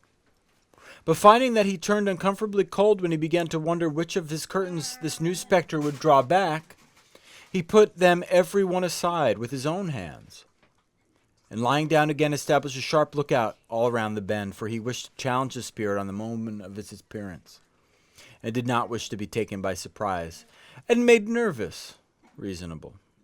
Gentlemen of the free and easy sort, who plume themselves on being acquainted with a move or two and being usually equal to the time of day, express a wide range of their capacity for adventure by observing that they are good for anything from pitch and toss to manslaughter, between which opposite extremes, no doubt, there lies a tolerably wide and comprehensive range of subjects. Without venturing for Scrooge quite so hardly as this, I don't mind calling appearances. I don't mind calling on you to believe that he was ready for a good broad field of strange appearances. This is funny. He was just preparing himself completely for anything that happened. and nothing between a baby and a rhinoceros would have astonished him very much. I know I've read this before, but I don't remember this part. Now, being prepared for almost anything, he was not by any means prepared for nothing, and consequently, when the bell struck 1 and no shape arrived, he was taken by a violent fit of trembling. 5 minutes, 10 minutes, a quarter of an hour went by, yet nothing came. All this time, he lay upon his bed, the very core and center of a blaze of ruddy light, which streamed upon it when the clock proclaimed the hour, and which, being the only light, was more alarming than a dozen ghosts. And he was powerless to make out what it meant, or what would be at, and was sometimes apprehensive that he might be at the very moment an interesting case of spontaneous combustion, without having the consolation of knowing it. At last, however, he began to think, as you or I would have thought at first. For it is always the person not in the predicament who knows what ought to have been done about it, and would have unquestionably done it too. This is true too. It's like when you're watching a scary movie, you're like, I know how to fix it. When I watched Blair Witch for the first time, I thought I would just set fire to the whole forest. Okay, so he was just saying, as you or I would have thought at first, for it is always the person not in the predicament who knows what ought to have been done in it, and would unquestionably have done it too. At last, I say, he began to think that the source and secret of this ghostly light might be in the adjoining room, from whence, on further tracing it seemed to shine. This idea taking full possession of his mind, he got up softly and shuffled in his slippers to the door. The moment Scrooge's hand was on the lock, a strange voice called him by name. Scrooge!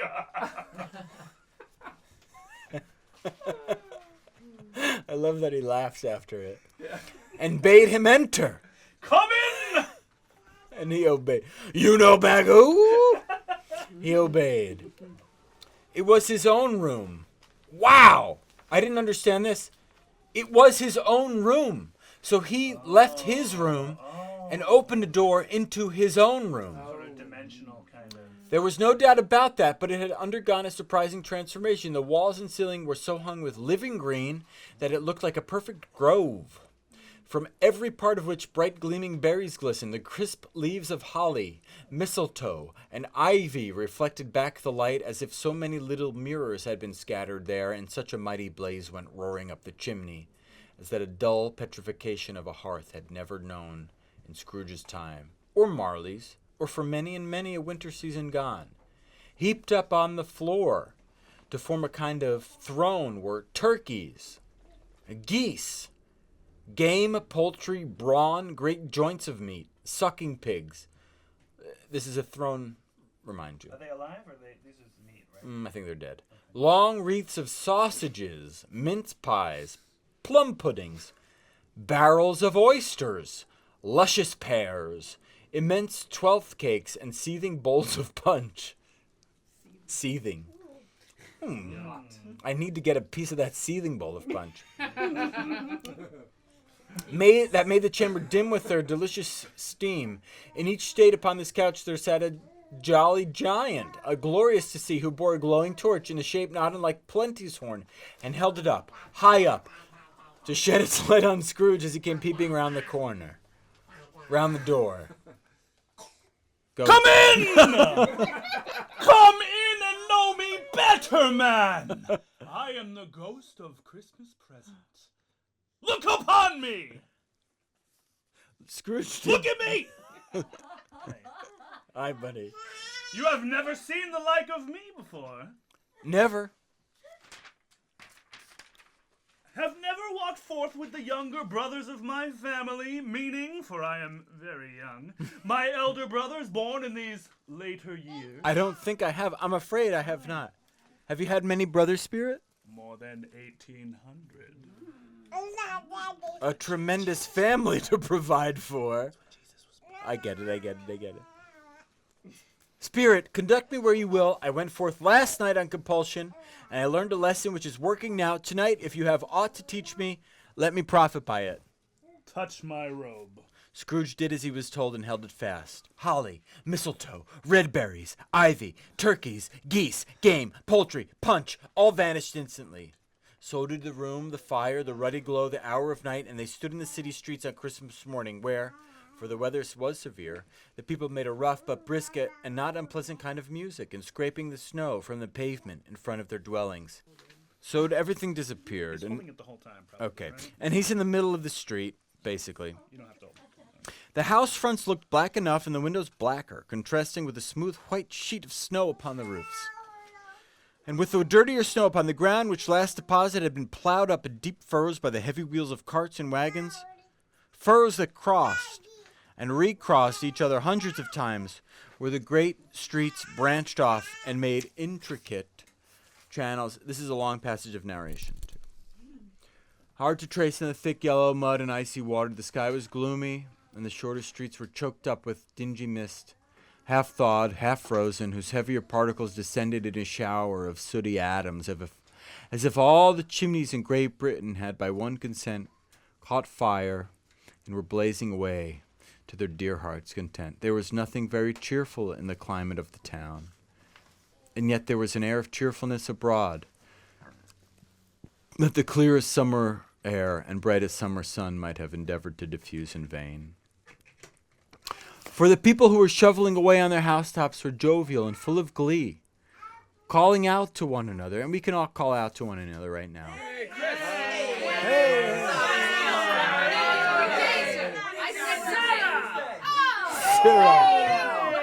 From the parapets, and now and then exchanging a facetious snowball. Better-natured missile far than many a worldly jest, laughing heartily if it went right. Laugh, yeah, and not less heartily if it went wrong. The poulterers' shops were still half open, and the fruiterers were radiant in their glory. There were great round pot-bellied baskets of chestnuts shaped like the waistcoats of jolly old gentlemen. I'm just going to skip. This is a beautiful... I want you all to imagine just all this stuff you see at Christmas. Okay. People with packages, people like just bustling and smiling, piles of nuts. Squab. You know how it is, squab and swarthy, setting off the lemons and silverfish, fruits in a bowl. Yeah, all kinds of fish. Every kind of fish. Salted, silver, goldfish. The grocers nearly closed with perhaps 2 shutters down or 1. But even everyone's just hustling. All the scales are heavy with people weighing stuff and people like carrying stuff. They've got to go to a party. Raisins were plentiful and rare. Almonds so white. Sticks of cinnamon so long and straight. French plums. Purchases upon the counter, everyone running and hustling to get to where they wanted. But soon the steeples called good people all to church and chapel.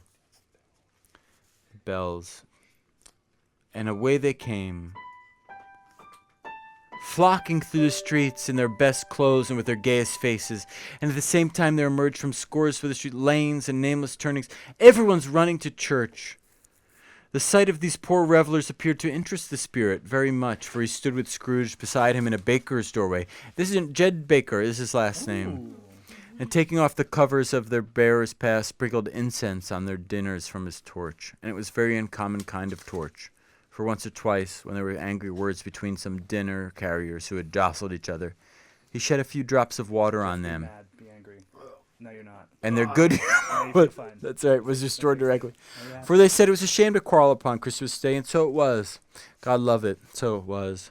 In the time the bells ceased and the bakers were shut up, and yet there was a genial shadowing forth of all these dinners and the progress of their cooking in the thawed blotch of wet above each baker's oven, where the pavement smoked as if stones were cooking too. Is there a peculiar flavor in which you sprinkle from your torch? There is my own.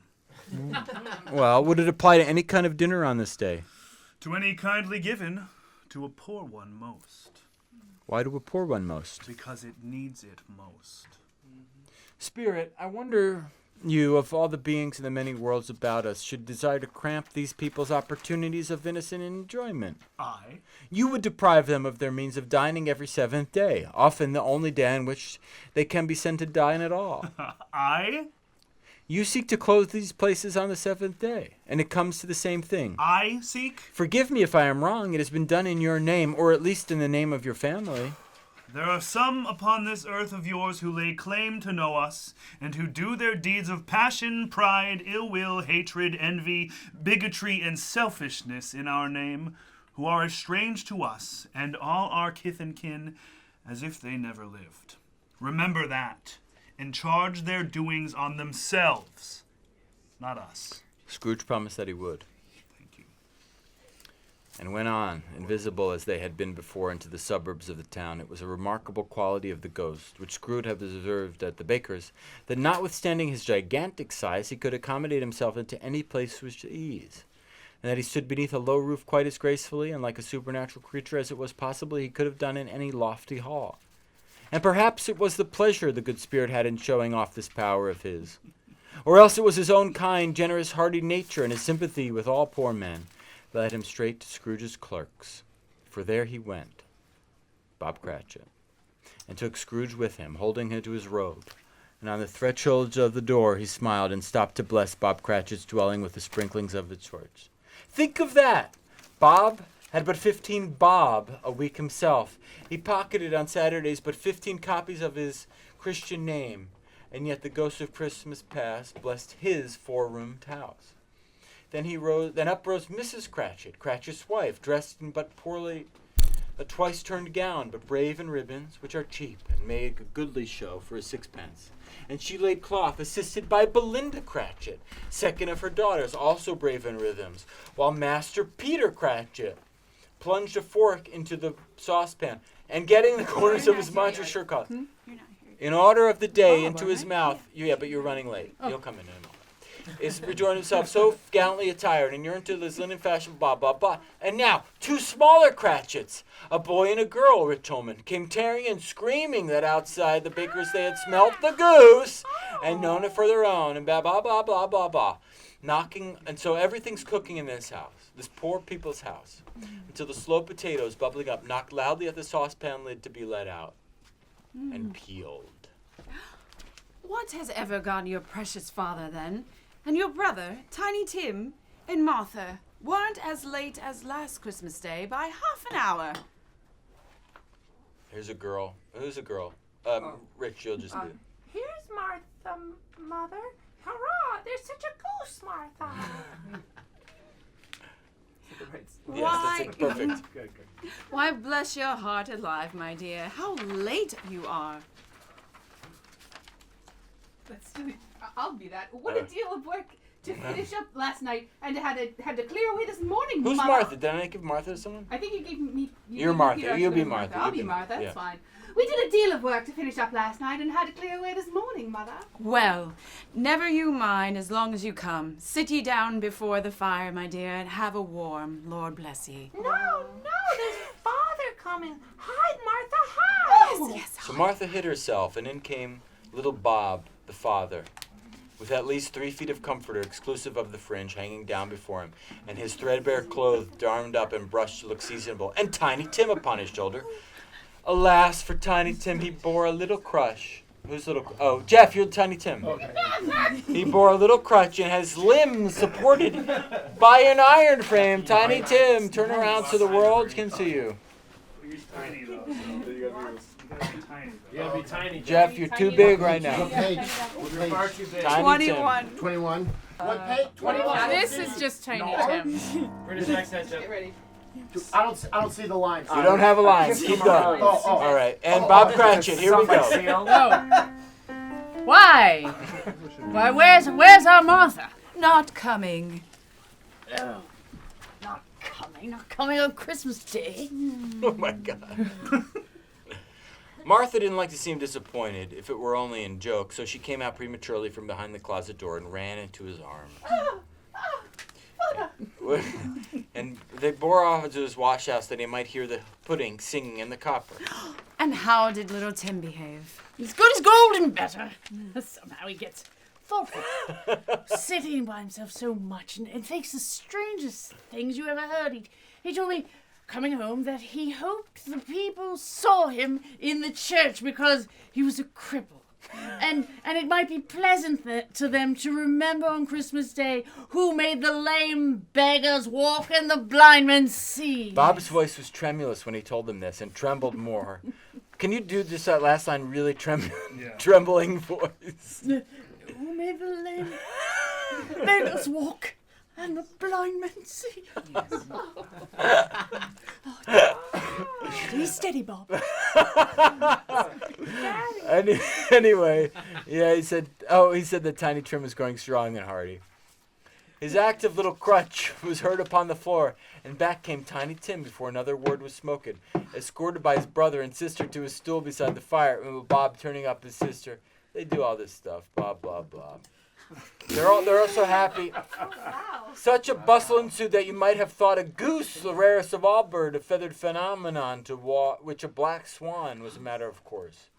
So they loved this goose so much that they thought it was a black swan with Natalie Portman. The rarest of swans. And the rarest of birds. And in truth, it was something very like it in the house. Mrs. Cratchit made the gravy, hissing hot. Master Peter mashed the potatoes with incredible vigor. He's working through something. Miss Belinda sweetened up the applesauce. Martha dusted the hot plates. Bob took Tiny Tim beside him in a tiny corner at the table. The two young Cratchits set chairs for everybody, not forgetting themselves, and mounting guard upon their posts, crammed spoons into their mouths. And then they brought out the goose. There never was such a goose. Bob said he didn't believe there was ever such a goose cooked. Its tenderness, its flavor, size, and cheapness were the themes of universal admiration. Eked out by applesauce and mashed potatoes, it was a sufficient dinner for the whole family. Indeed, as Mrs. Cratchit said with great delight, they hadn't ate it all at last. Yet everyone had enough. And the youngest Cratchits in particular were steeped in sage and onion to the eyebrows. But now the plates being changed by Miss Belinda, Mrs. Cratchit left the room alone, too nervous to bear witness to take the pudding up and bring it in. Suppose it should not be done enough. So suppose it should break in turning out. Suppose somebody should have... This is the Great British Bake Off moment of... They're standing before Paul Hollywood and Mary Berry. Stinger music is playing. Yeah, it's just like impossibly long cuts of just Paul Hollywood's disappointed face and the expectant face of the contestant. Suppose somebody should have got over the wall of the back garden and stolen it while they were merry with a goose. The two young Cratchits became livid. All sorts of horrors were supposed. Hello, a great deal of steam. The pudding was out of the copper. A smell like a washing day. That was the cloth. A smell like an eating house and a pastry cook's next door to each other, which a laundress is next to that. That was the pudding. In half a minute, Mrs. Cratchit entered, flushed but smiling proudly with the pudding like a speckled cannonball, so hard and firm, blazing in half of a quartern of ignited brandy. Holy shit. And bedight with Christmas holly stuck up on his head. Oh, what a wonderful pudding, Bob Cratchit said, and calmly too. It's a great pudding, blah, blah, blah. Now they're drinking after dinner. These held the hot stuff from the jug, however, as well as golden goblets would have done, and Bob served it with beaming looks, while the chestnuts on the fire sputtered and cracked noisily. Then Bob proposed. A Merry Christmas to us all, my dears. God bless us. Which all the family re-echoed. God bless us. Merry Christmas. Am I saying them And all? you No, too. you're right. And now, where's Tiny Tim? He's behind you. Right here. And you know God blesses everyone? Who, me? Yeah, you. God bless us, everyone. Yes. He sat very close to his father's side upon his little stool. Bob held his withered little hand to his, as if he loved the child and wished to keep him by his side and dreaded that he might be taken from Spirit. Yep. Tell me if Tiny Tim will live. I see Hello. What the? I see a vacant seat in the poor chimney corner. No. And a crutch without an owner. They saved the crutch? Carefully preserved. Why would they? It's, to remember him by. It's A morose, crutch? but, I mean, it's They the made only a thing. drawing or something? No, it's all they had. All right. Should we stop? Keep going. If these shadows remain unaltered by the future, the child will die. No, kindred spirit. Say he will be spared. If these shadows remain unaltered by the future, none other of my race will find him here. What then? If he be like, to die he had better do it and decrease the surplus population? Scrooge hung his head to hear his own words quoted by the spirit and was overcome with penitence and grief. Man, if man you be in heart, not adamant, forbear that wicked cant until you have discovered what the surplus is and where it is. Will you decide what men shall live, what men shall die? It may be that, in the sight of heaven, you are more worthless and less fit to live than millions, like this poor man's child. Oh, God. To hear the insect on the leaf pronouncing the too much life among his hungry brothers in the dust. Mr. Scrooge! I'll give you Mr. Scrooge, the founder of the feast. The founder of the feast, indeed. I wish I had him here. I'd give him a piece of my mind right to feast upon, and I hope he'd have a good appetite for it. My dear, the children. It's Christmas Day. It should be Christmas Day, I am sure, on which one drinks the health of such an odious, stingy, hard, unfeeling man as Mr. Scrooge. You know he is, Robert. Nobody knows it better than you, poor fellow. Oh, my dear, Christmas Day. I'll drink his health for your sake, and the day's, not for his. Long life to him, a Merry Christmas and a Happy New Year. He'll be very merry and very happy, I have no doubt. The children drank the toast after her. It was the first of their proceedings which had no heartiness in it. Tiny Tim drank his last of it all. That is a good burlesque name. Yes, it Tiny is. Trim. You nailed that Very one. good. But he didn't care twopence for it. Scrooge was the ogre of the family. The mention of his name cast a dark shadow on the party, which was not dispelled for full 5 minutes. After it had passed away, they were 10 times merrier than before, from the mere relief of Scrooge, the baleful being done with. Yes. Bob Cratchit told them how he had a situation in his eye for Master Peter, which would bring in, if obtained, full 5 and 6 weekly. The two young Cratchits laughed tremendously at the idea of Peter's being a man of business, and Peter himself looked thoughtfully at the fire from between his collars. Thinking about, as if he were deliberating what particular investments he should favor when he came into the receipt of that bewildering income. That's really funny. Martha, who was a poor apprentice at a milliner's, then told them what kind of work she had to do and how many hours she worked at a stretch and how she meant to lie abed tomorrow morning for a good long rest, tomorrow being a holiday she passed at home. Also how she had seen a countess and a lord some days before, and how the lord was about as much as tall as Peter, at which Peter pulled up his collar so high that you couldn't have seen his head if you had been there. All this time the chestnuts and the jug went round and round, and by they had a song about a lost child traveling in the snow from Tiny Tim, who had a plaintive little voice, and sang it very well indeed. Tiny Tim, my wife Rebecca, will you sing us a little bit of This is Tiny Tim? Sing for us, Tiny Good. Tim. Tiny Tim will sing, everyone. Tiny Tim! Ladies and gentlemen, welcome to the Mont 163 Cabaret. Tiny Tim!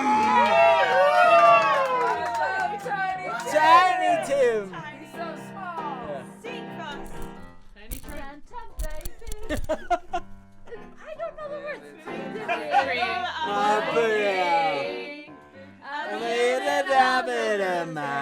Santa baby, hurry down the chimney tonight. Ba-da-ba-da. Santa baby. Hey, I love you.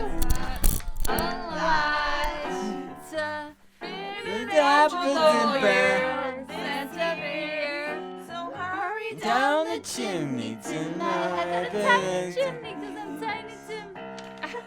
All right, Tiny Tim, give your last little plea to why Santa should come to you. You're like sick and dying. Right to camera. Just one. No, to the camera, little- not that. to the main by Chris. I'm a tiny, sick Tim. boy. Tim. Tim, a Tiny Tim. I'm Tiny Tim, and I'm sick, and I just want one tiny little thing, just one teardrop, What is it? just a teardrop of compassion from somebody somewhere. Nice. Please, Santa. And now take a deep bow. Oh, just sing "Hurry Down the Chimney Tonight" really big, like this is your grand finale. I'm gonna try to do it with an accent. Okay, yeah, go. Hurry down the chimney tonight. No. Dance off. Yes, Tim. Very good, Tim. Very good, Tim. Good boy, Tim. Good on Tim. you, Tim. It's so sad you'll be dead within a year, Tim. There was nothing of high mark in this. They were not a handsome family. They were not well dressed. Their shoes were far from being waterproof. Their clothes were scanty. We look fine. And now Peter might have known and very likely did the inside of a pawnbroker's box, but they were happy. Grateful, pleased with one another, and contented with the time. And when they faded and looked happier yet in the bright sprinkling of the spirit's torch, Scrooge had his eye upon them, especially on Tiny Tim's until the last. But this time it was getting dark, and it was snowing very hard, and they went to a place, pressed their face up against the window in the glow. And you could see all the people traveling. They were having a great time. The ghost was thrilled. He was just loving life right now. And now, without a word of warning from the ghost, they stood upon a bleak and desert moor, where monstrous masses of rude stone were cast about, as though it were a burial place of giants, and water spread itself wherever it listed, or would have done so but for the frost. Down in the west was the setting sun, and left a streak of fiery red, which glared upon the desolation for an instant like a sullen eye, and frowning lower, lower yet, was lost in the thick gloom of darkest night. What place is this? A place where miners live, who labor in the bowels of the earth. But they know me. See? A light shone from the window of a hut, and swiftly they advanced towards it. Inside, an old man and an old woman with their children and their children's children, and another generation beyond that, all decked out gaily in their holiday attire. The old man, in a voice that seldom rose above the howling of the wind, was singing them a Christmas song. Who will sing us a Christmas song here? Rich, sing us a Christmas song. That's an old man and an old miner would. Silent night. Beautiful. Holy night. All is calm. All is bright. Bright. Yon virgin mother and child. It had been a very, keep singing, it had been a very old song when he was a boy. And from time to time, they all joined in on the chorus. Sleep in heavenly peace. Sleeping heavenly peace. The spirit did not tarry here, but bade Scrooge hold his robe, and passing on above the moor, Let's go! sped whither? Not to see, indeed, to see. To Scrooge's horror, looking back, he saw the last of... This is maybe my favorite and weirdest part, so listen closely. To Scrooge's horror, looking back, he saw the last of the land, a frightful range of rocks behind them, and his ears were deafened by the thundering of water, as it rolled and roared and raged among the dreadful caverns it had worn, and fiercely tried to undermine the earth. Should this be nighttime? Or like... Thank you. I don't care. Built upon a dismal reef of sunken rock some league or so from shore, on which the waters chafed and dashed all the wild year through. This reminds me, I went to Epcot Center. There's a ride called the Maelstrom. Does anybody know that ride? Mm-hmm. It's a Norwegian kind of ride. And like you go through these trolls caverns, and all of a sudden, they dump you out and you're in the middle of the ocean near an oil rig, and I just had such vertigo. You really are in the middle of the ocean? No, you're in Epcot Center. So what happens? Something happens. Oh, they go to the ship, and all these lonely guys out in the middle of the black ocean are wishing each other a Merry Christmas. He's picking them all over the planet, right? This planet? The Ghost of Christmas Present is like, I'm showing you. Said to say what? God rest you. On an oil derrick. We're gonna sing God rest you. I want us to imagine. Yeah, softly sing God rest you, merry gentlemen, as I talk. And nothing will dismay. Remember Christ the Savior was born. Keep singing. It was a great surprise to Scrooge while listening to the moaning of the wind and thinking what a solemn thing it was to move on through the lonely darkness over an unknown abyss whose depths were secrets as profound as death. It was a great surprise to Scrooge. Surprise, but while this engaged, to hear a hearty laugh. It was a much greater surprise to Scrooge to recognize it as his own nephew's, and to find himself in a bright, dry, gleaming room with the Spirit standing by his side and looking at that same nephew with approving affability. Let's laugh, Fred.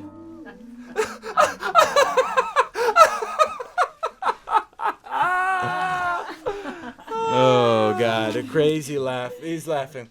While Scrooge's nephew laughed in this way, holding his sides, rolling his head, and twisting his face into the most extravagant contortion, Scrooge's niece by marriage laughed heartily. This is Fred's wife. As heartily as he, as their assembled friends, being not a bit behindhand, roared out Leslie. Everyone laughed together.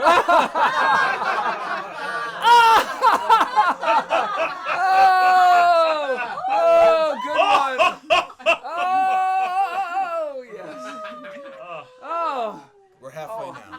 I said that Christmas was a humbug. As I live, I believed it too. Oh, shame for him, Fred.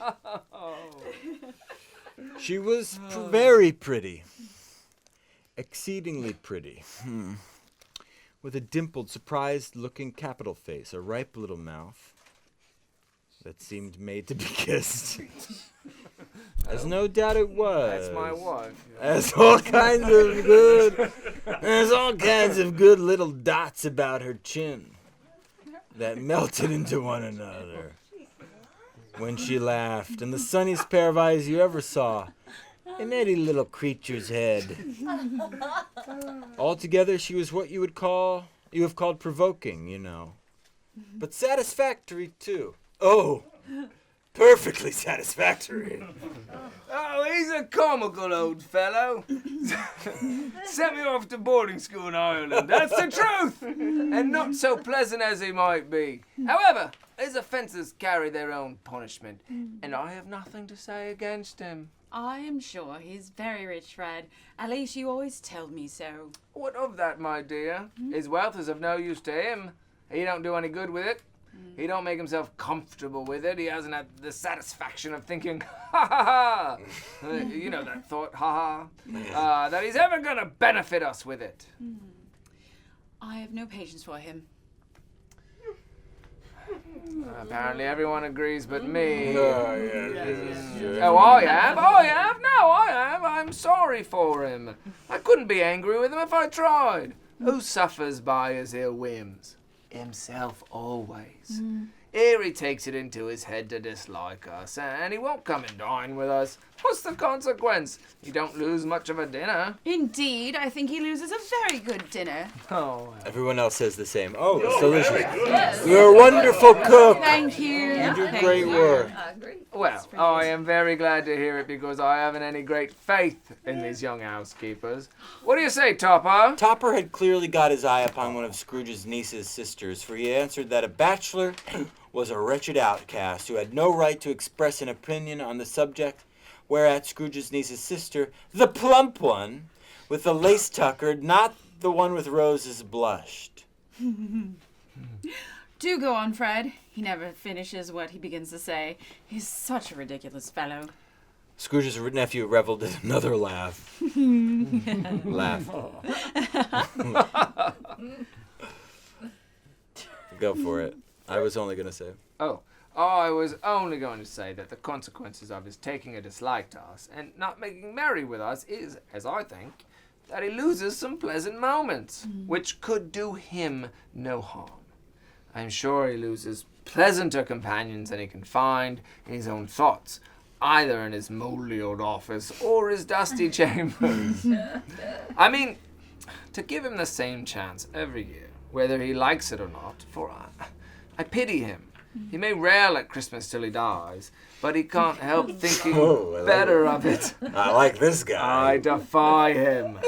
If he finds me going there in good temper, year after year, and saying, "Uncle Scrooge, how are you?" if it only put him in the vein to leave his poor clerk £50, and that's something. And I think I shook him yesterday. It was their turn to laugh now at the notion of his shaking spirit.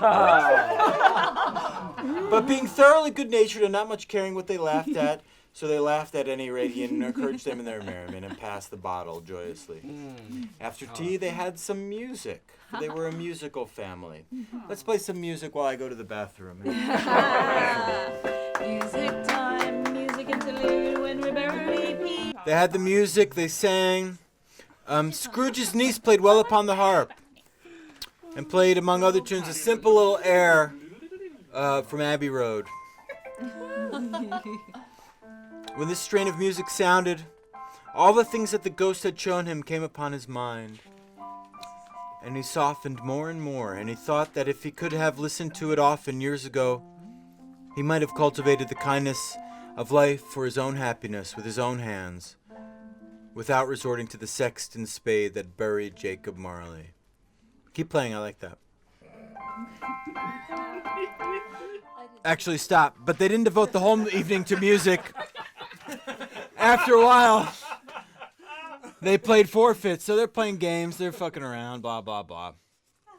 Scrooge was totally into it. He was so interested. The ghost was greatly pleased to find him in this mood, and looked upon him with such favor that he begged like a boy to be allowed to stay until the guest departed. But at this the spirit said he could not be done. Here's a new game, 1/2 hour, spirit. Only one. Okay. It was a game called Yes or No, where Scrooge's nephew had to think of something and the rest must find out what. He only answering to their questions yes or no, as the case was. The brisk fire of questioning to which he was exposed elicited from him that he was thinking of an animal, a live animal, rather a disagreeable animal, a savage animal, an animal that growled and grunted sometimes and talked sometimes and lived in London, and walked about the streets, and wasn't made of a show of, and wasn't led by anybody, and didn't live in a menagerie, and was never killed in a market, and was not a horse, or an ass, or a cow, or a bull, or a tiger, or a dog, or a pig, or a cat, or a bear.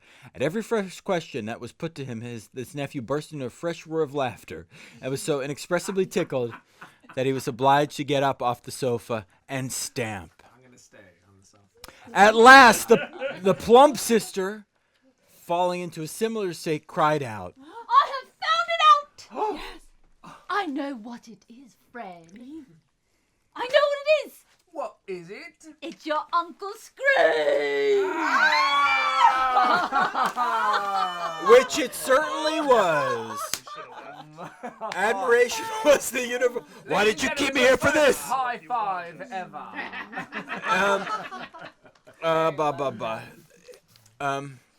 Yeah, go for it. He has given us plenty.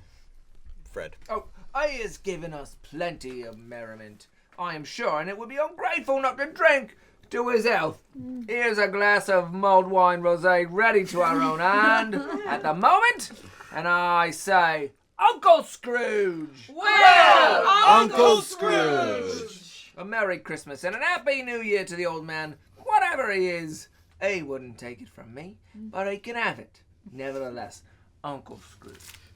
Uncle Scrooge had imperceptibly become so gay and light of heart that he would have pledged the unconscious company in return, and thanked them in an inaudible speech if the ghost had given him time, but the whole scene passed off in the breath of the last words spoken by his nephew, and he and the spirit were again upon their travels. Much they saw, and far they went, and many homes they visited, but always with a happy end. The spirits stood beside sick beds, and they were cheerful. On foreign lands, and they were close at home. By struggling men, and they were patient in their greater hope. By poverty, and it was rich. Holman.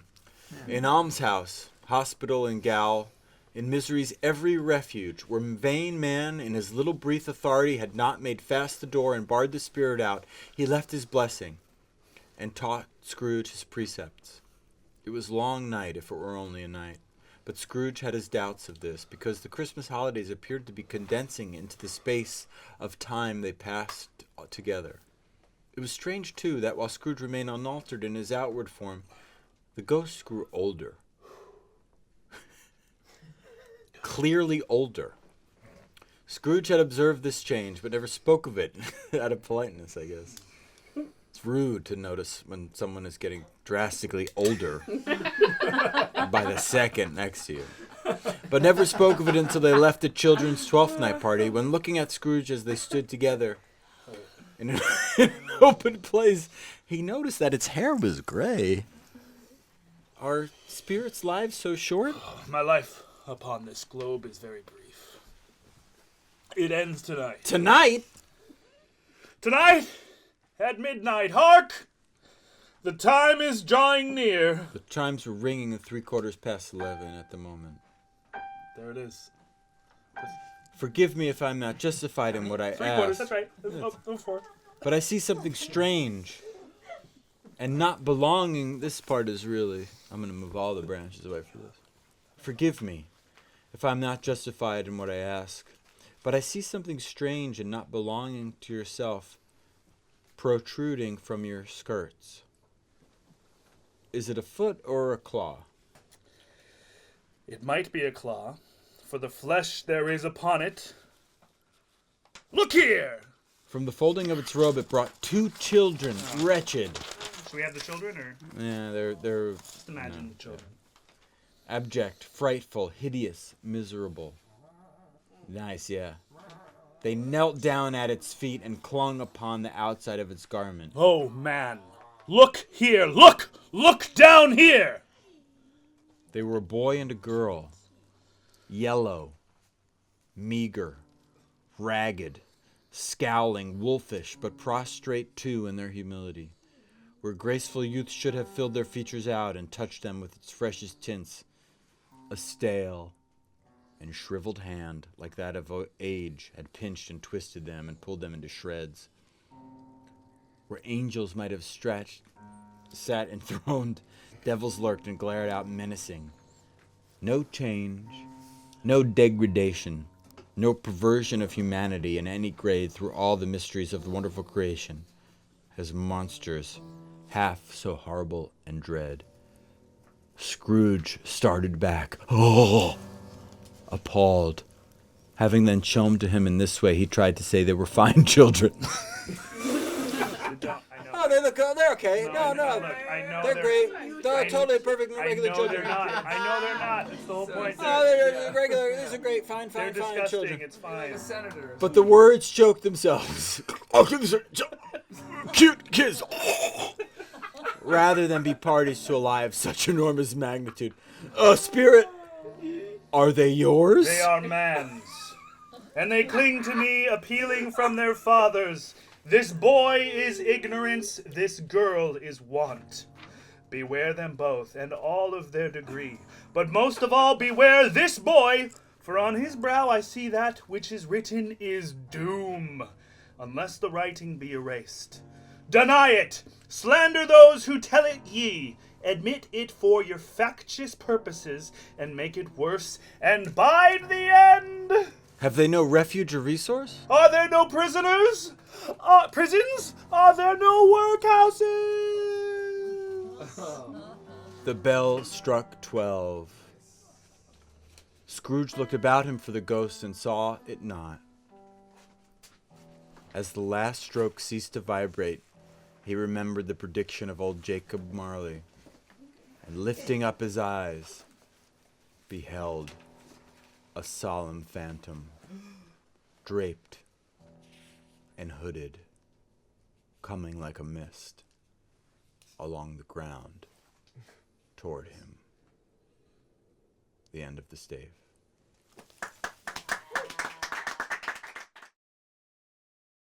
Stave 4, the last of the spirits. The phantom slowly, gravely, silently approached. When it came near him, Scrooge bent down upon his knee, for in the very air through which the spirit moved it seemed to scatter gloom and mystery.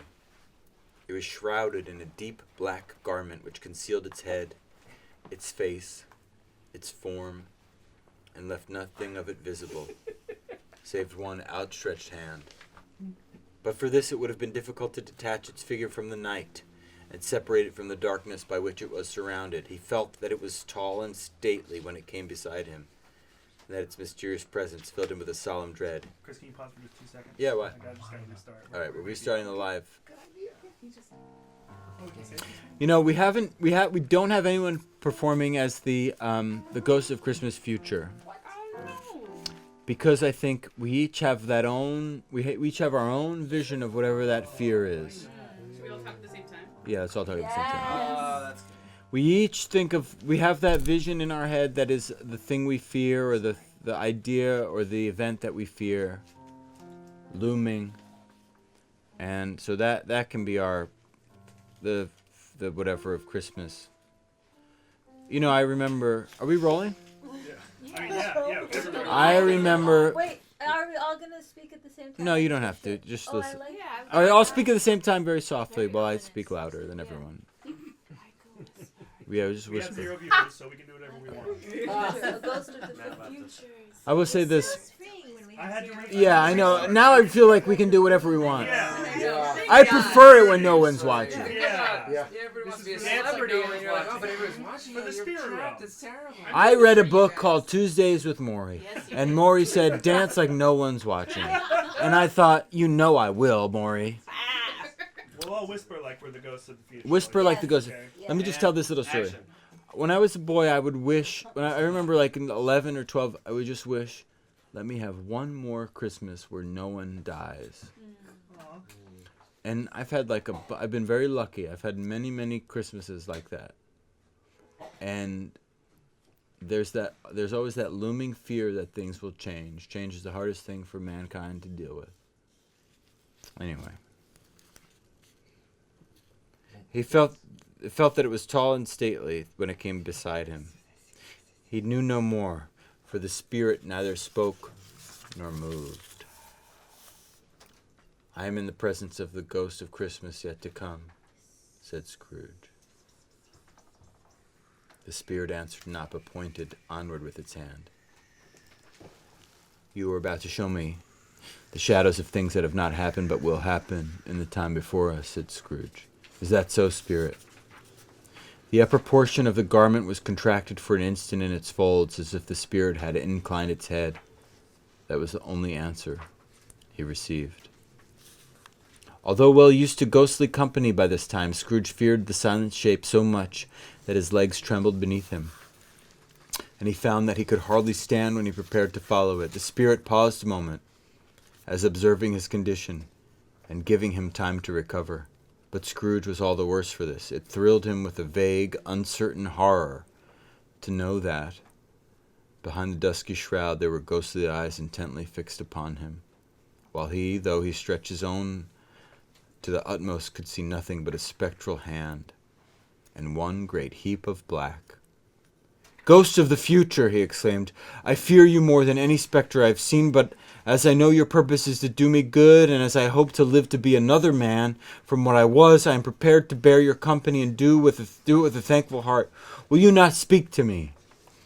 It gave him no reply. The hand was pointed straight before them. "Lead on," said Scrooge, "lead on. The night is waning fast, and it is precious time to me, I know. Lead on, spirit."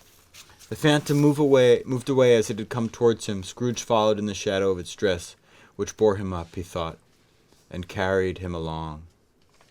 They scarcely seemed to enter the city, for the city rather seemed to spring up about them, and encompass them of its own act, but they were in the heart of it, on exchange amongst the merchants who hurried up and down and chinked the money in their pockets and conversed in groups and looked at their watches and trifled thoughtfully with their great gold seals and so forth, as Scrooge had seen them often. The spirit stopped beside one little knot of businessmen. Observing the hand that was pointed to them, Scrooge advanced to listen to their talk.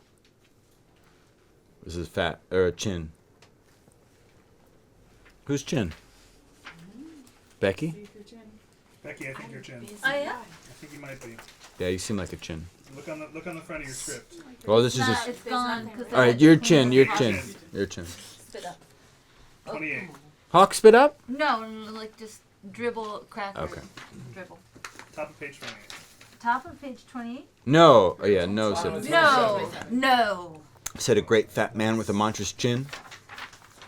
I don't know much about it either way. Becky, do this one more time. It's like you're so immensely fat you can barely get the words out. I don't know much about it either way. I only know he's dead. This is Guy, I think, Jeff. When did he die? Last night, I believe. This is Snuff. Oh, why? What was the matter with him? Asked the third, taking a vast quantity of snuff out of the very large snuff box. Oh, I thought he'd never die. God knows. What has he done with his money? Asked a red-faced gentleman with a pendulous excrescence on the end of his nose that shook like the gills of a turkey cock. I haven't heard. Left it to his own company, perhaps. He hasn't left it to me. That's all I know.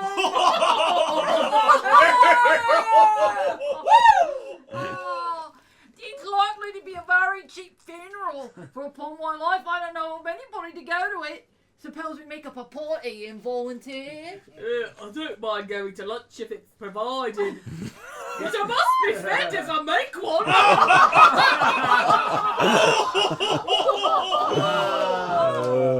Well, I am the most disinterested among you after all, for I never wear black gloves and I never eat lunch.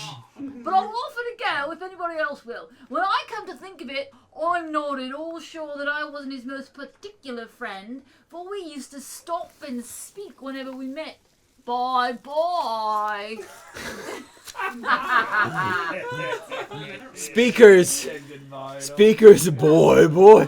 Speakers and listeners strolled away and mixed with other groups. Scrooge knew the men and looked towards the spirit for an explanation. The phantom glided on into a street. Its finger pointed to two persons meeting. Scrooge listened again, thinking that the explanation might lie here. He knew these men also, perfectly. They were men of business, very wealthy and of great importance.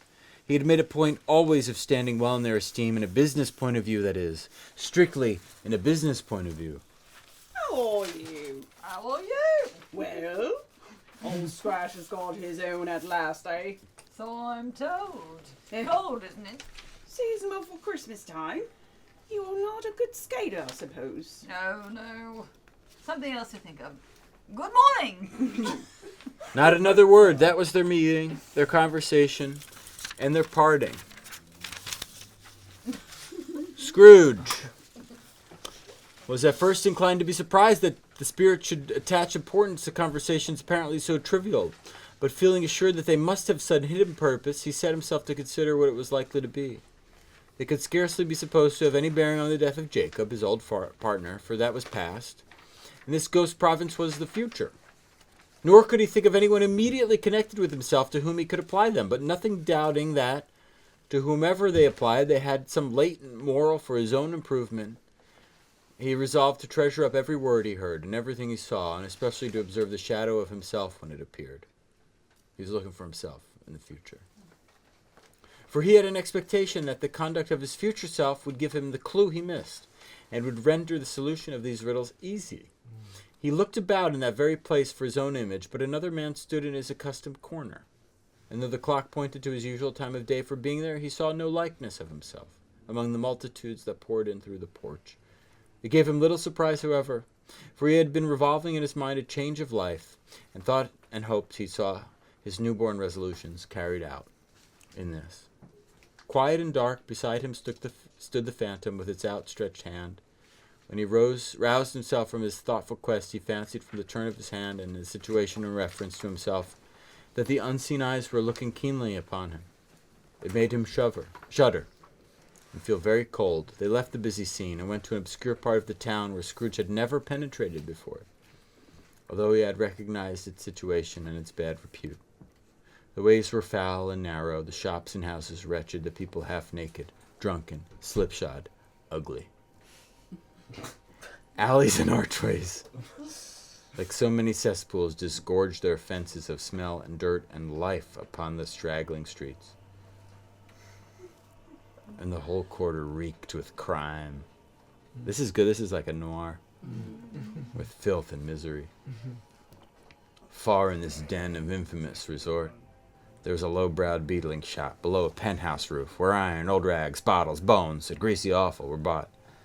Upon the floor within were piled heaps of rusty keys, nails, chains, hinges, files, scales, weights, and refuse of iron and of all kinds. Secrets that few would like to scrutinize were bred and hidden in mountains of unseemly rags, masses of corrupted fat, sepulchres of bones. Sitting in amongst the wares he dealt in by a charcoal stove made of old bricks was a gray-haired rascal, nearly 70 years of age, who had screened himself from the cold air without by a frowsy curtain of miscellaneous tatters, hung upon a line, and smoked his pipe in all the luxury of calm retirement. Scrooge and the Phantom came into the presence of this man just as a woman with a heavy bundle slunk into the shop. But she had scarcely entered when another woman, similarly laden, came in too, and she was closely followed by a man in faded black, who was no less startled by the sight of them than they had been upon the recognition of each other after a short period of blank astonishment in which the old man with the pipe had joined them. They all three burst into a laugh. Matt Morrison.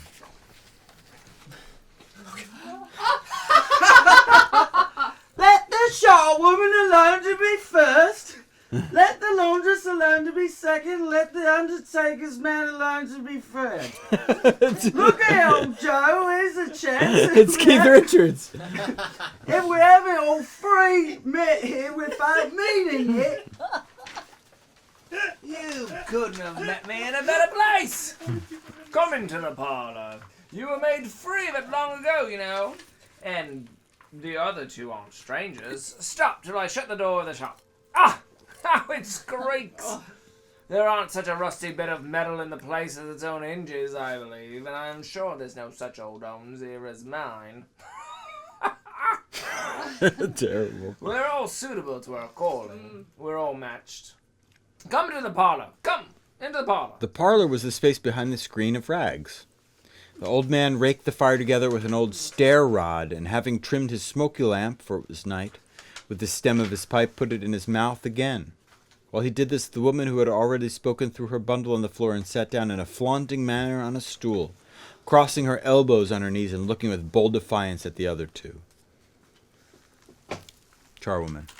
What all's then? What all's Miss Dilber? Every person has a right to take care of themselves. He always did. That's true indeed, no man more so. Why then, don't stand staring as if you's afraid, woman. Who's the wiser? We're not going to pick holes in each other's coats, I suppose. No, indeed, I should hope not. Very well then. That's enough. Who's worse for the loss of a few things like these? Not a dead man, I suppose. No, indeed. If he wanted to keep him after he was dead. I'm turning into the Crocodile Dundee. Nice. A wicked old screw. Why, he wasn't a natural in his lifetime. Oh my God. If he had been, Just do one line totally American. he'd have had to had somebody to look after him when he was struck with death, instead of lying gasping out his last there, alone by himself. It's the truest word that ever was spoke. It's a judgment on him. I wish it was a little heavier judgment. And it should have been. You may depend on it. If I could have laid my hands on anything else, open that bundle, old Joe, and let me know the value of it. Speak out plain. I'm not alone to be first, nor afraid to let them see it. We knew pretty well that we were helping ourselves before we met, I believe. It's no sin. Open the bundle, Joe. But the gallantry of the friends would not allow of this, and the man in faded black, mounting the breech first, produced his plunder. It was not extensive. A seal or two, a pencil case, a pair of sleeve buttons, and a brooch of no great value were all. They were severally examined and appraised by old Joe, who chalked the sums he was disposed to give for each upon the wall, and added them up two into a total when he found that there was nothing more to come. At your account, I wouldn't give another sixpence, or I was to be boiled for not doing it. Who's next? Mrs. Dilber was next. Sheets and towels, a little wearing apparel, 2 old-fashioned silver teaspoons, a pair of sugar tongs, and a few boots. A few is 3, isn't it? Yeah, exactly. Her account was stated on the wall in the same manner. I always give too much to the ladies. It's a weakness of mine, and that's the way I ruin myself. That's your account. If you ask for another penny, and I made it an open question, I'd repent of being so liberal. And knock off half a crown. And now undo my bundle, Joe.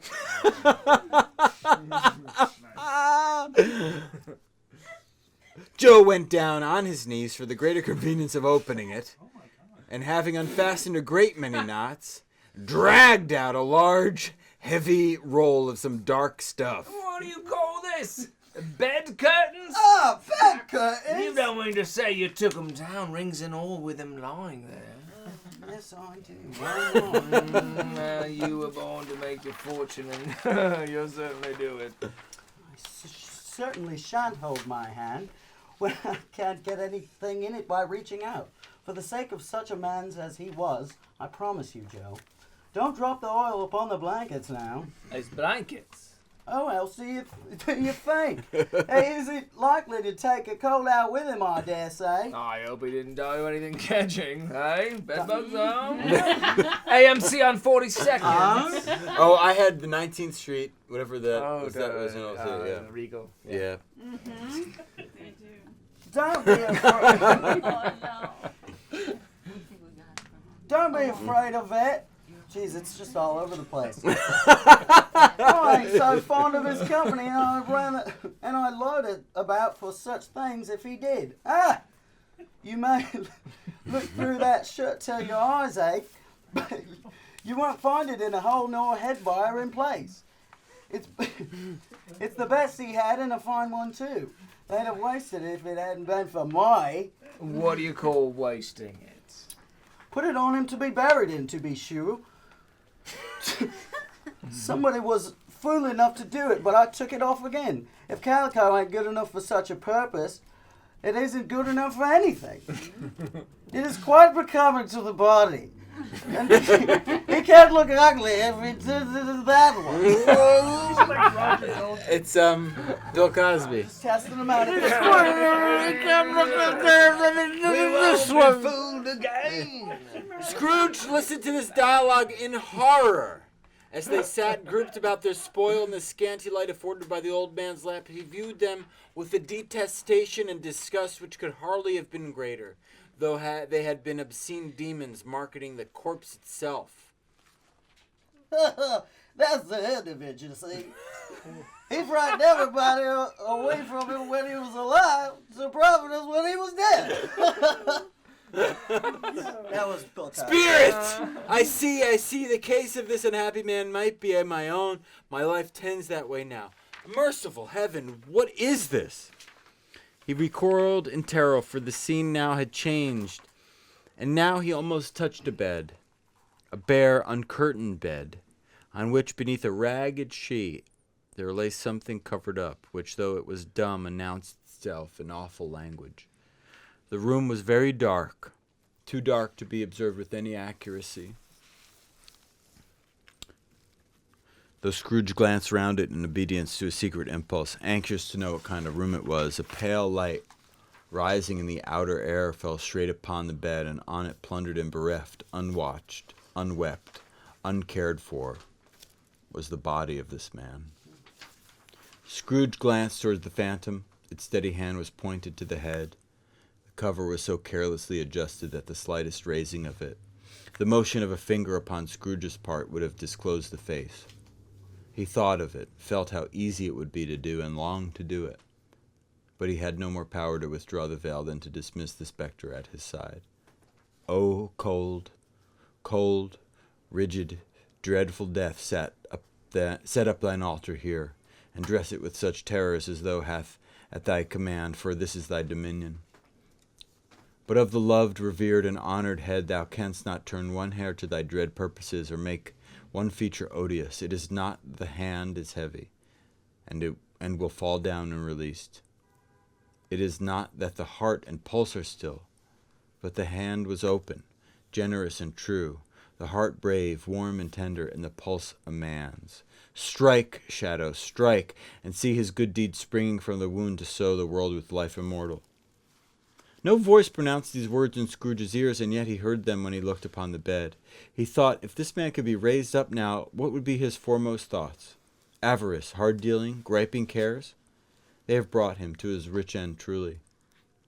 He lay in the dark, empty house, not with a man, a woman, or a child to say he was kind to me, in this or that, and for the memory of one kind word I will be kind to him. A cat was tearing at the door, and there was a sound of gnawing rats beneath the hearthstone. What they wanted in the room of death, and what they were so restless and disturbed, Scrooge did not dare to think. They were going to eat him. Spirit, he said, this is a fearful place. In leaving I shall not leave its lesson. Trust me, let us go. Still the ghost pointed with an unmoved finger to the head. I understand you, Spirit, returned Scrooge, and I would do it if I could, but I have not the power, Spirit. I have not the power. Again it seemed to look upon him. If there is any person in the town who feels emotion caused by this man's death, said Scrooge, quite agonized, show that person to me, Spirit, I beseech you.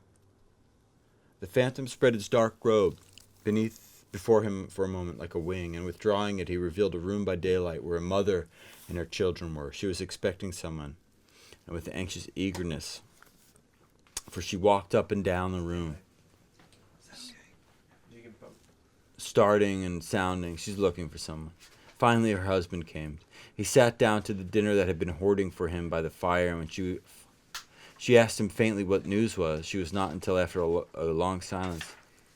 He appeared embarrassed how to answer. He appeared embarrassed how to answer. Is it good or bad?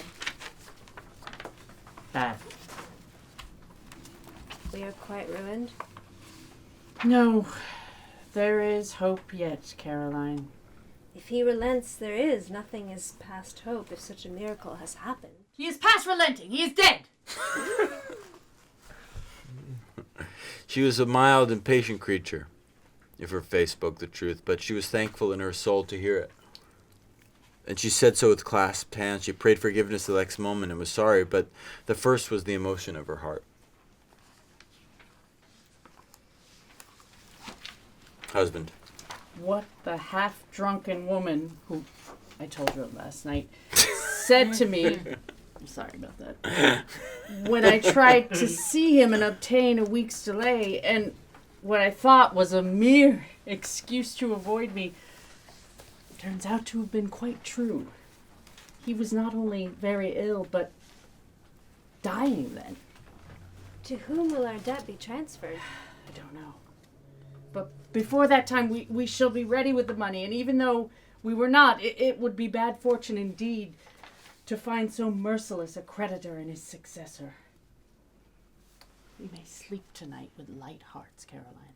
Yeah, soften it as they would, their hearts were lighter. The children's faces, hushed and clustered round to hear what they so little understood, were brighter, and it was happier house for this man's death. The only emotion that the ghost could show him, caused by the event, was one of pleasure. Let me see some tenderness connected with the death, said Scrooge, or that dark chamber spirit which we left just now will be forever present to me. The ghost conducted him through several streets familiar to his feet, and as they went along, Scrooge looked here and there to find himself, but nowhere was he to be seen. They entered poor Bob Cratchit's house, the dwelling he had visited before, and found the mother and children seated round the fire. Quiet. Very quiet. The noisy little Cratchits were as still as statues in one corner, and sat looking up at Peter, who had a book before him. The mother and their daughters were engaged in sewing, but surely they were very quiet. And he took a child and set him in the midst of them. Where had Scrooge heard those words? He had not dreamed them. The boy must have read them out as he and Spirit crossed the threshold. Why did he not go on? The mother laid her work upon the table and put her hand up to her face. The color hurts my eyes. The color? Ah, poor Tiny Tim. They're better now again. It makes them weak by candlelight. And I wouldn't want to show weak eyes to your father when he comes home for the world. It must be near his time. Past it, rather. But I think he has walked a little slower than he used these few last evenings, Mother. Go on. I've known him walk with Tiny Tim upon his shoulder very fast indeed. And so have I. And so have I. So have I. Yes. So had all. Indeed. But he was very light to carry, and his father loved him so that it was no trouble. No trouble. And there's your father at the door. Oh. She hurried out to meet him, and little Bob and his comforter, had need of it, poor fellow, came in. His tea was ready for him on the hob, and they all tried to who should help him to it most. Then the two young Cratchits got upon his knees and laid each little child a cheek against his face, as they said, "Don't mind, Father, don't be grieved." Bob was very cheerful with them, and spoke pleasantly to all the family. He looked at the work upon the table and praised the industry and speed of Mrs. Cratchit and the girls. They would be done long before Sunday, he said. Sunday? You went today, then, Robert? Yes, my dear, I wish you could have gone. I would have done you good to see how a green a place it is. But you'll see it often. I promised him that I would walk there on a Sunday. My little child, my little child, my little child.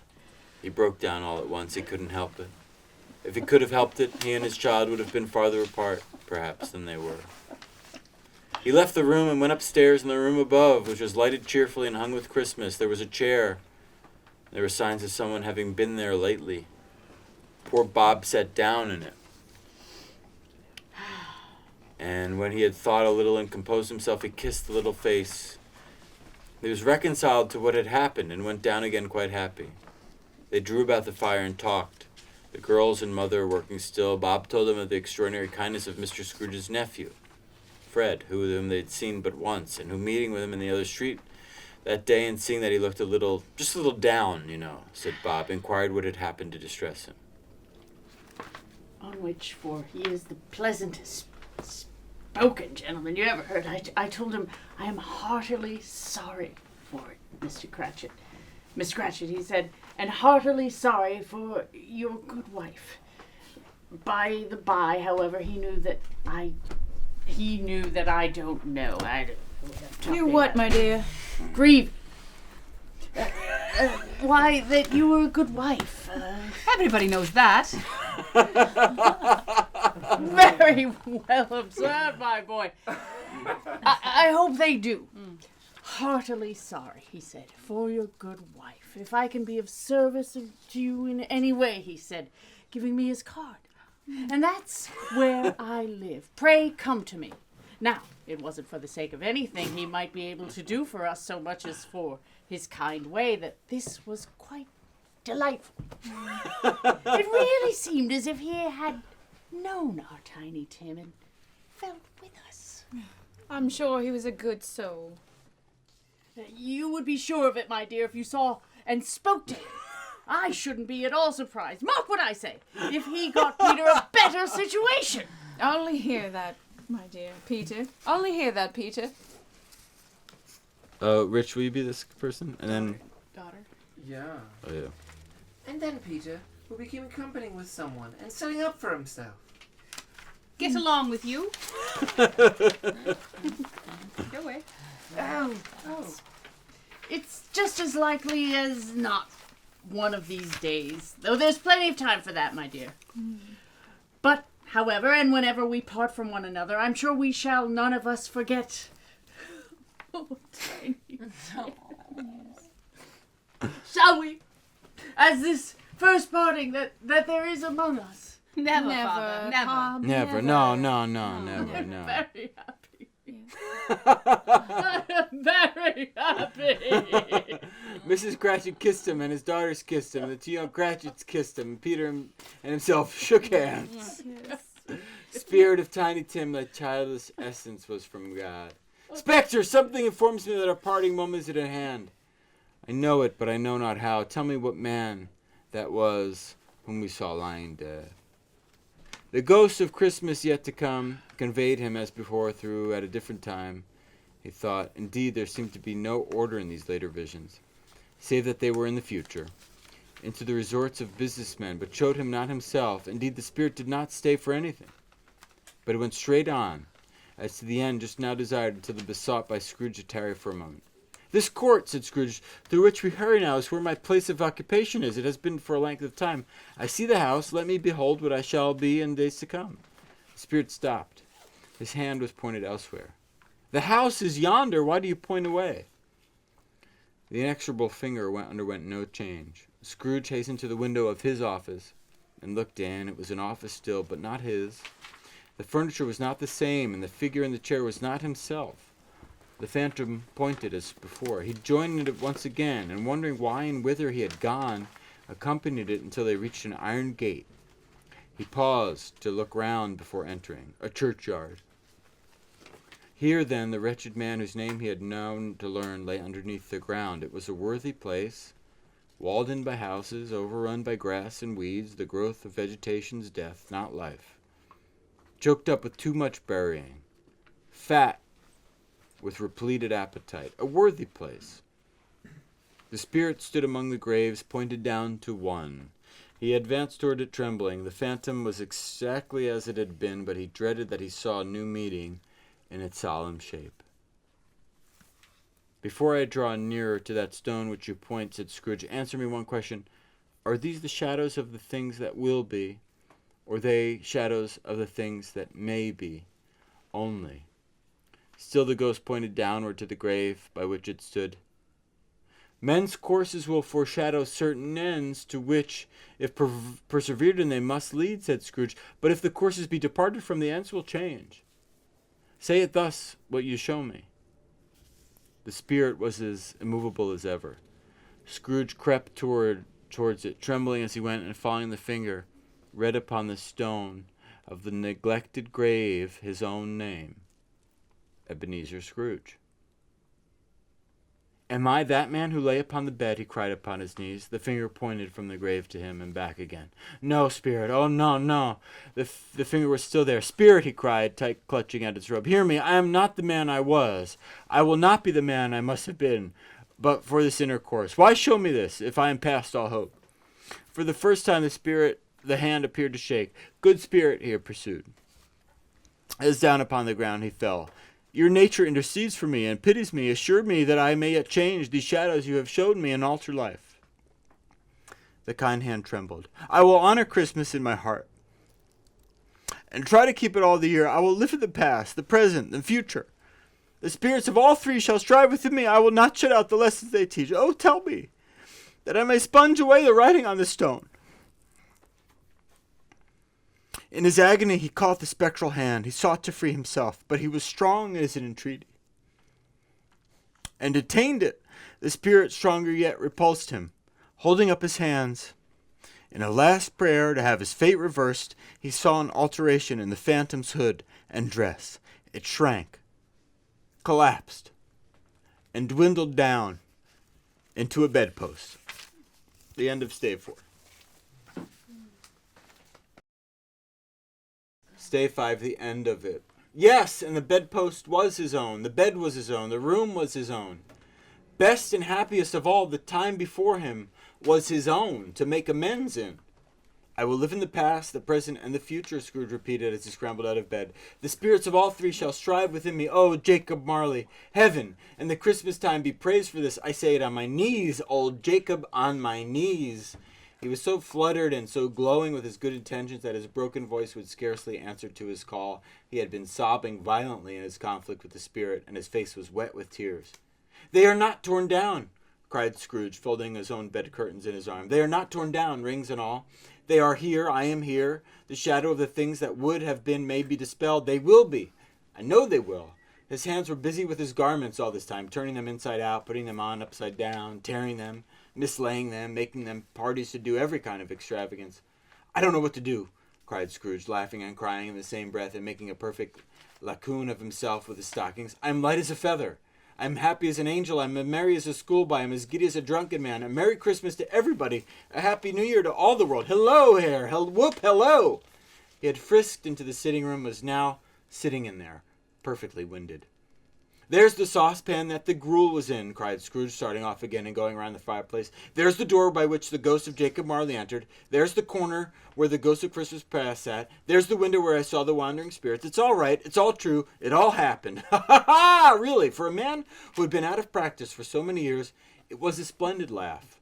A most illustrious laugh. The father of a long, long line of brilliant laughs.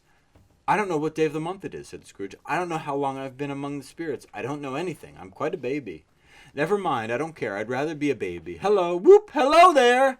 He was checked in his transports by the churches ringing out the lustiest peals he had ever heard. Clash, clash, hammer, ding, dong, bell, dong, ding, bell, hammer, clash, clash. Oh, glorious, glorious! Running to the window, he opened it and put out his head. No fog, no mist, clear, bright, jovial, stirring, cold, cold, piping for the blood to dance on, golden sunlight, heavenly sky, sweet fresh air, merry bells. Oh, glorious, glorious. "What's today?" "Aye?" "What's today, my fine fellow?" "Today? Why, Christmas Day!" "It's Christmas Day. I haven't missed it. The spirits have it all done in one night. They can do anything they like. Of course they can. Of course they can. Hello, my fine fellow." "Hello." Do you know the Poulters in the next street but one at the corner?" "I should hope I did." "An intelligent boy. A remarkable boy. Do you know where they sold the prize turkey that was hanging up there? Not the little prize turkey, the big one." "What? The one as big as me?" What a delightful boy. "It's a pleasure to talk to him. Yes, my buck." "It's hanging there now." "It is. Go and buy it." "Walker!" No, I'm in earnest. Go and buy it and tell him to bring it here that I may give them directions where to take it. Come back with the man and I'll give you a shilling. Come back in less than 5 minutes and I'll give you half a crown." The boy was off like a shot. He must have had a steady hand at a trigger. Who could get off a shot as half as fast? "I'll send it to Bob Cratchit's house," he whispered, Scrooge, rubbing his hands and spitting with a laugh. "He shan't know who sends it. It's twice the size of Tiny Tim. Joe Miller never made such a joke as sending it to Bob's Wilby." The hand in which he wrote the address was not a steady one, but write it he did, somehow, and went downstairs to open the street door, ready for the coming of the poulterer's man. As he stood there waiting for his arrival, the knocker caught his eye. "I shall love it as long as I live," cried Scrooge, patting it with his hand. "I scarcely ever looked at it before. What an honest expression it has in its face. It's a wonderful knocker. Here's the turkey. Hello. Whoop, whoop. How are you? Merry Christmas." It was a turkey. He never could have stood upon its legs, that bird. He would have snapped him short off in a minute, like sticks of sealing wax.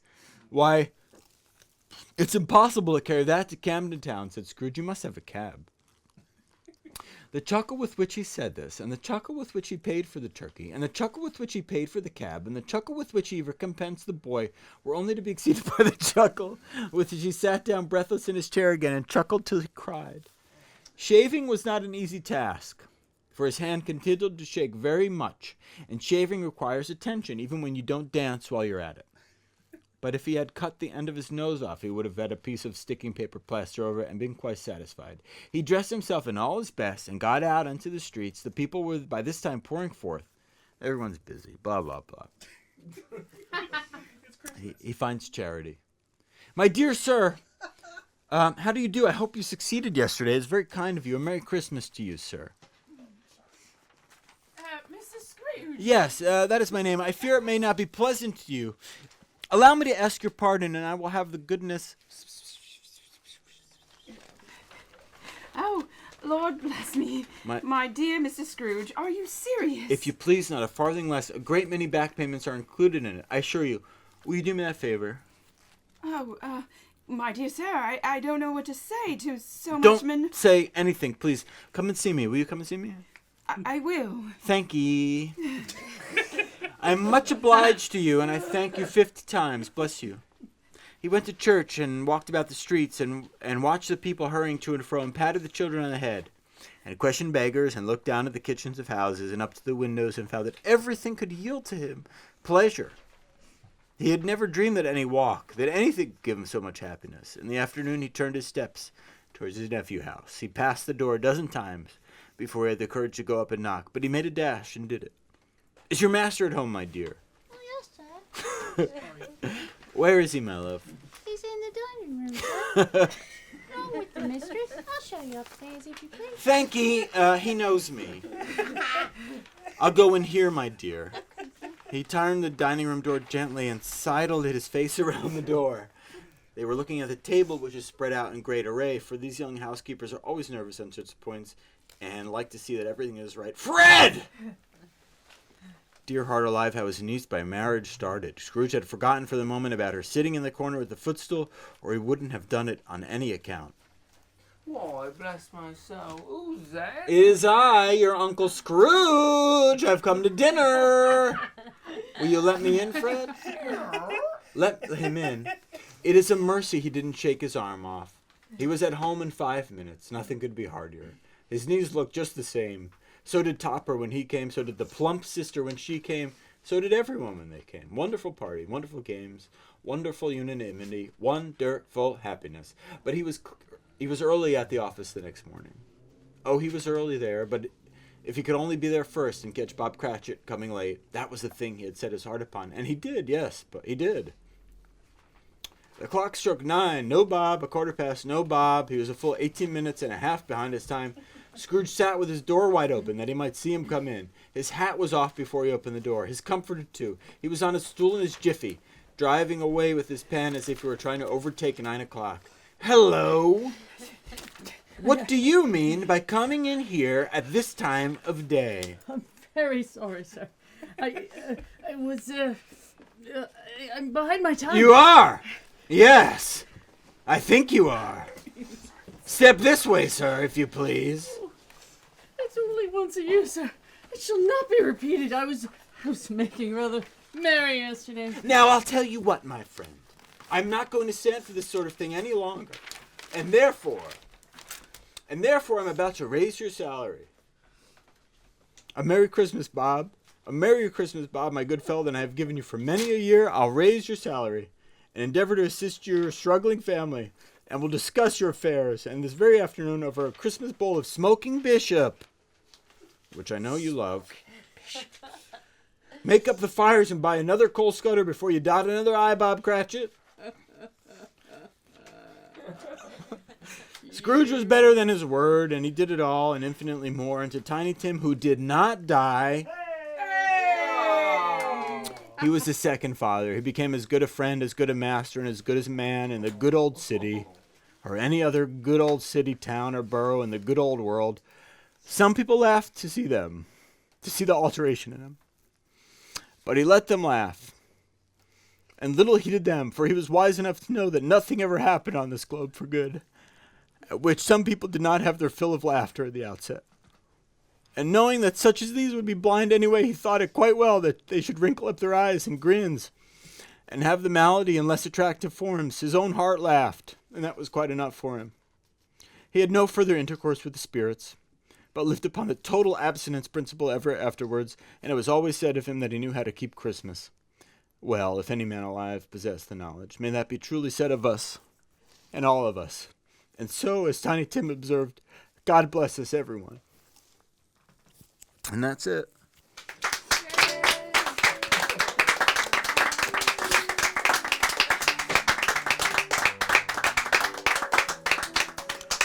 And so now we approach the darkest time of year, the solstice. The aperture of the earth is open widest. It's when we can receive the most light.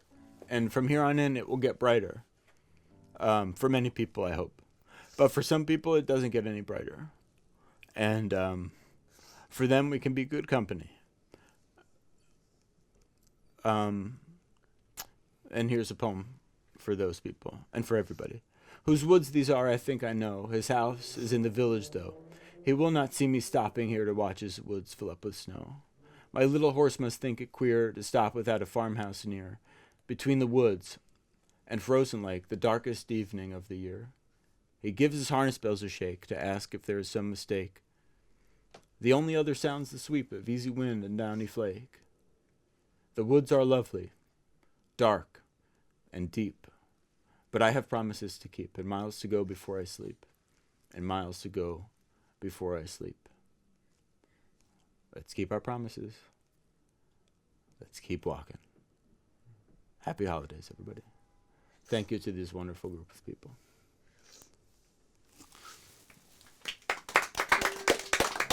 Can we play a silly love song?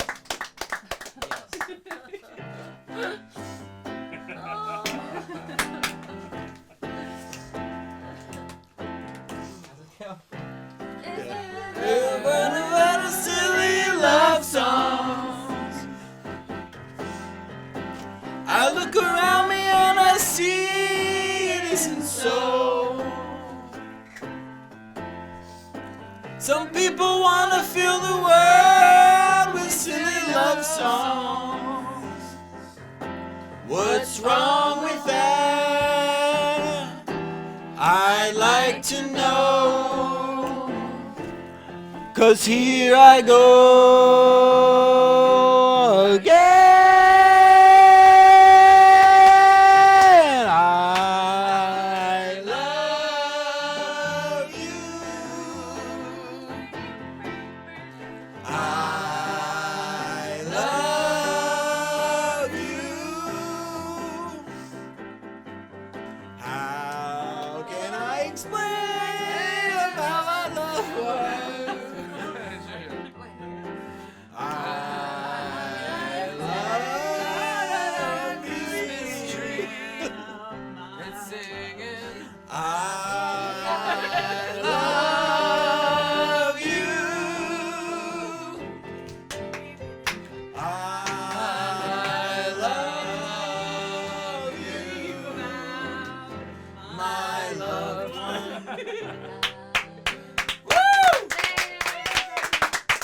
Good work, everybody. Good work, you. That was like a marathon in your back.